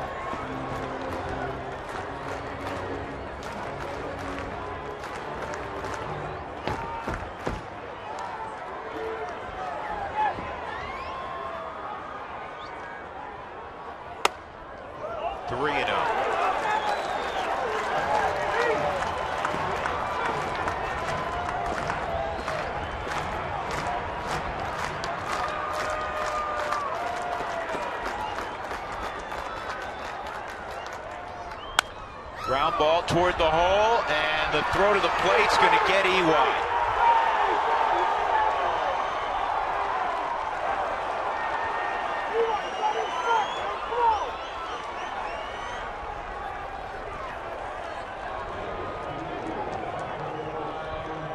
A perfect throw by Freddie Freeman. So even with the infield in, the Rockies gamble with the speed of EY. He backhanded it and then just made an outstanding throw into Gaddis, the catcher. As soon as this ball's hit, you're going to see EY take off. He's going to have to make that strong throw into him, and then the feet first slide. So Carr go with Dexter at first. Ball 1.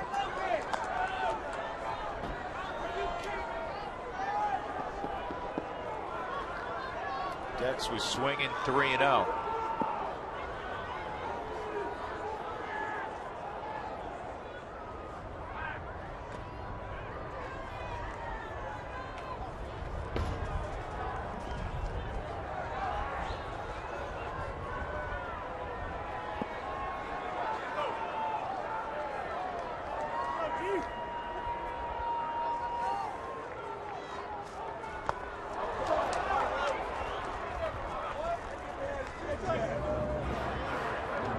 Goes 0 for 4. He was intentionally walked in the 9th inning.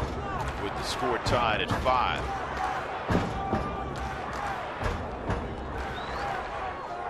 And Rosario struck out. Dexter was at second base, the winning run there.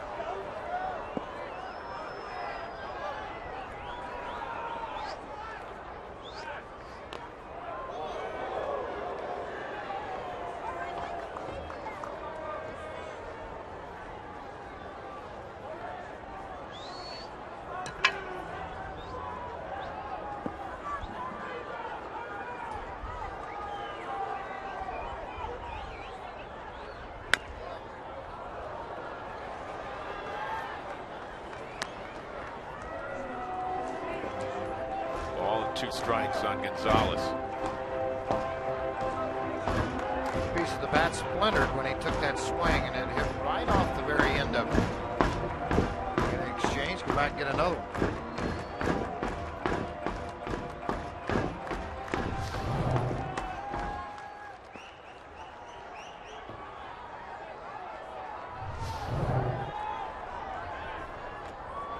Nearly threw it away. That's the second time Freddie Freeman had to step over his friend Dexter Fowler. Those guys work out together a little bit in the offseason in Atlanta.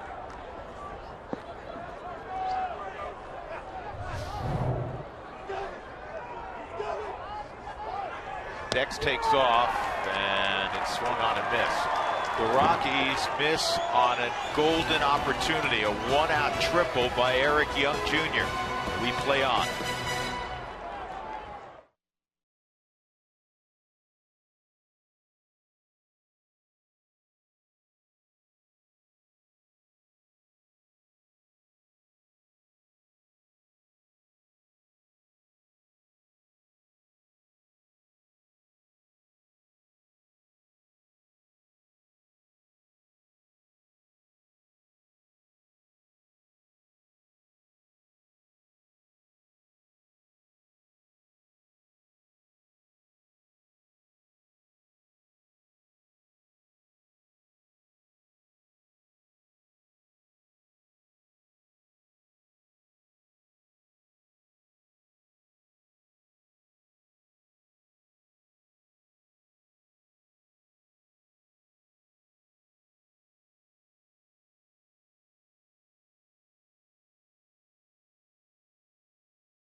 The top of the 12th inning.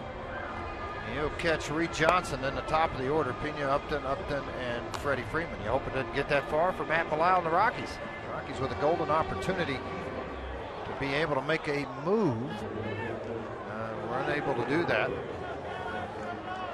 Pasternicki will now come on and pinch hit. He hit the other night, was 0 for 1.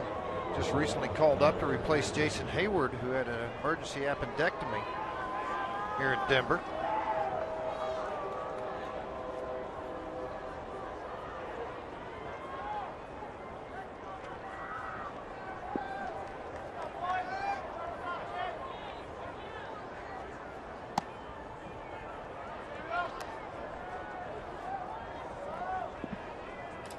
Second inning of work from Matt Belisle.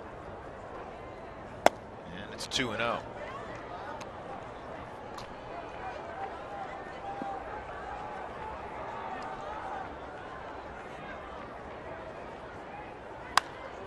This ball's well hit to right. Michael Kadire makes it look easy.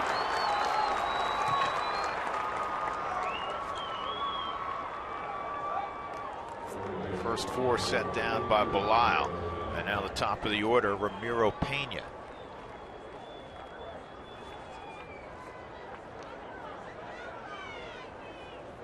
Managers have to first guess. It's the beauty of the game. One of the questions that Walt Weiss, I'm sure, will get if the Rockies don't win is, you know, why have Dexter Fowler swing 3-0? But Walt is big on believing in his players. And you have a guy that just hit one off the wall to tie the game. Figures he may get a cookie there, 3-0, with great speed at third base. I got no issue with that. This is popped up in the infield. Easy play for Tulowitzki.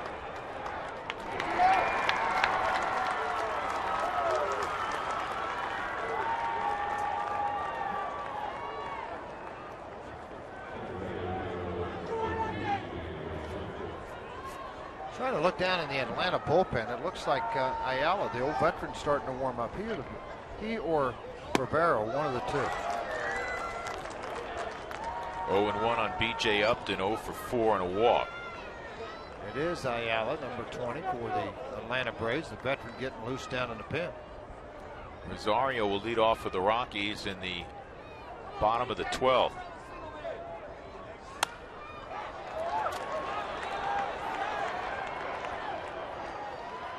Let's go to the bottom of the 12th. Quick and efficient again from Matt Belisle. Tied at 5.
After watching the Rockies and Diamondbacks on Sunday, we invite you to stick around for Rockies Weekly. We'll recap the best of the week and also provide you exclusive interviews with the coaching staff. Catch Rockies Weekly. It's Sunday after the ball game. Bottom of the 12th inning, Drew Goodman, George Frazier, Mark Stout. Waleed Rosario will lead off in the 12th inning, and another new arm for Atlanta. It's veteran Luis Ayala. I'm sure he just his pitched 5th appearance. I don't think he pitched last year. Did he pitch last year, Dougie? Who did he pitch for? He pitched with the Yankees in 2011, and last year he was with Baltimore, George, and pitched well. 66 appearances with Baltimore, 2.64 ERA, 75 innings. He did not sign with anybody this spring till late. Made his 4th appearance. Drew's talking about it. 2.08 earned run average. Done a very good job retiring that first batter, so take advantage of that just 33% of the time.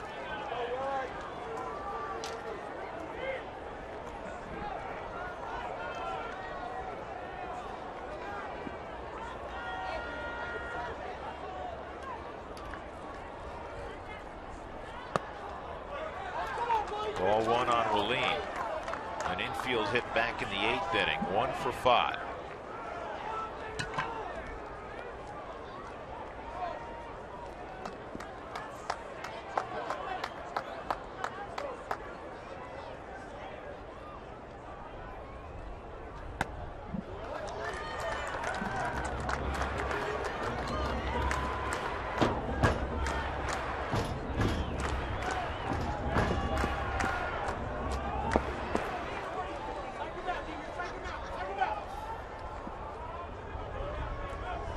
2-0 on Rosario. And it's 3-0 on Willeen. Dyer's on deck. And then you have the pitcher spot, George. Yeah, Belisle. And Matt Belisle may have to hit for himself. He's all suited up. Got the gloves, the helmet, the bat, everything. This ball roped to left, and it is going to run to the wall. Willeen flying around first, heading to second, and he is in there with a double. Leadoff double for Rosario. Justin Upton made a very good throw. A really good throw, and right on the money from a long distance. Willeen just turned it up those last 30 steps going into the bag at second. He didn't take it for granted, George. Nope, sure didn't, and he couldn't. This ball's hit extremely hard, and then they're playing deep to try to prevent balls over their head anyway. Not a long distance to go get the baseball. He can't take it for granted running into second base in that situation. Well, the Rockies with extra base hit to lead off an inning. With a minute ago, it was Eric Young. Now with one out at third. Now you've got Willeen at second. They're going to walk Dyer. Not surprising because you have Belisle in the on-deck circle. Now remember, folks, Belisle a starting pitcher for a number of years before he went to the bullpen. He is also a very good athlete that can swing the bat, he can bunt, he can do a number of things. So hopefully he can pull this off. Yeah, he's not going to be asked to swing it. He's going to give him 3 shots to get a bunt down.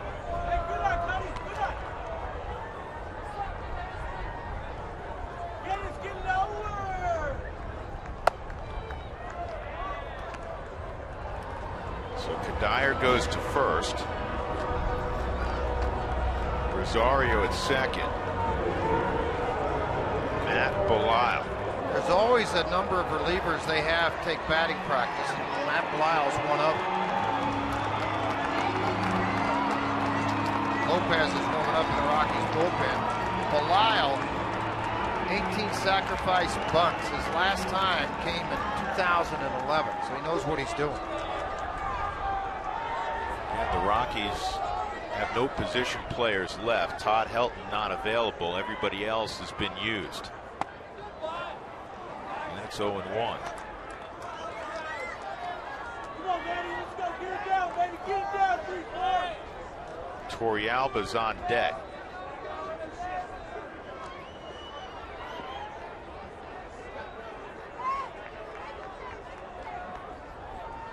First and second, nobody out.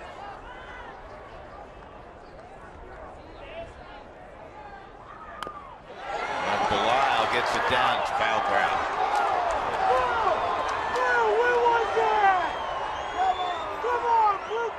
Gaddis grabbed it foul, and it's a 2-strike count.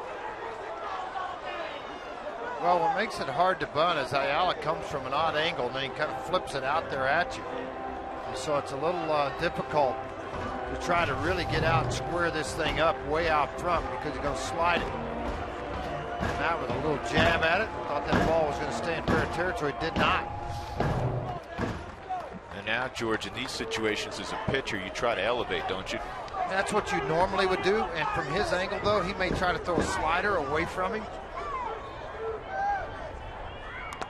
And Belisle is gone as a strikeout victim. So now the Rockies will look for a single to get Rosario home and a victory. Torrealba is first at bat in the 10th inning. As a pinch hitter, was hit by the first pitch he saw. And he stayed in the game at first base. Rutledge ended up coming out. Eric Young Jr. went from the outfield to second base. Dyer went from first base to right field.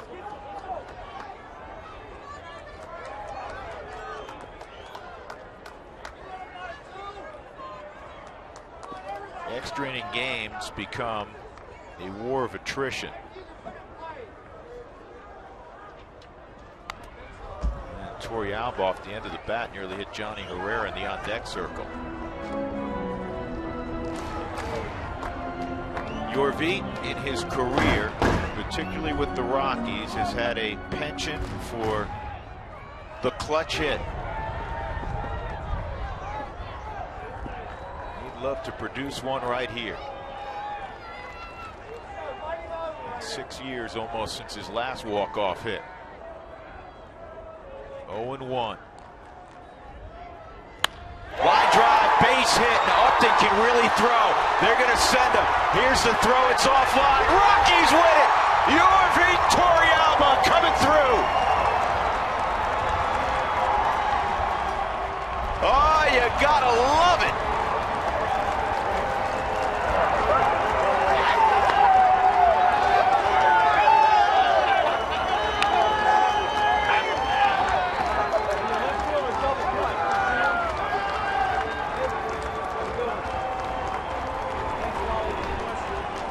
Six-5 Colorado in 12.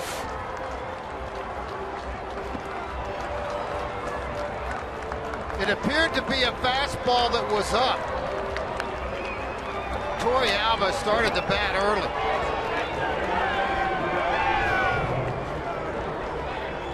Yeah, that's what it is. Fastball that just stayed up. Torrealba just turned on this thing, shot it through the left side of the infield. On a double play deck. Big lead by Rosario. And then the slide to the plate, the line, it was well offline on the throw from Upton. I really don't think if Stu Cole put it up, he'd have stopped anyway. It looked like coming around there, he was headed to the house. Dividends paid already with Torrealba. That'll make for a happy clubhouse. It'll make for a happy flight down to Phoenix. The Rockies snap a mini 3-game slide, and they score 2 in the 9th against Craig Kimbrell, and they win it in the 12th on the walk-off winner from Yorvie Torrealba. Mark Stout is down with Yorvie. Mark? It is good to have this guy in purple again. Man, how did that feel? It's been almost 6 years since you've had a walk-off. I know, it's been great. It felt great too. I mean, this guy definitely deserved this. You know, this crowd was a better crowd today, the last game, and we go to Arizona with a win. I can't even catch my breath right now. Catch your breath. Let's talk about the at-bat. You really got around on that pitch, just wanted to square it up. Yeah, I actually was looking just a meter away, and I don't know if he was just trying to come in, and I just reacted to it, and they hit it really good. Your student, Willeen Rosario, gets the hit on a 3-0 pitch to get to second. You guys talk in the dugout about these situations? Yeah, I mean, you know, we know he can hit. So 3-0, he probably go and see the only good pitch that he probably going to see in that at bat. Hopefully he hit it to a bleacher, but I mean, we take that double. Was this your first hit as a first baseman? Probably. I know I played first last year, I believe, with the Blue Jays when I was over there, but it might be actually. Hey, one last thing, Yorvie. Your dad's here, right? Yeah, well, actually, no. He left? I take it this morning to the airport. He's saying he's way back to Florida, so. Well, he'll have a nice thing to read about when he gets home. Definitely. All right. Thanks, Yorvie. All right, Drew.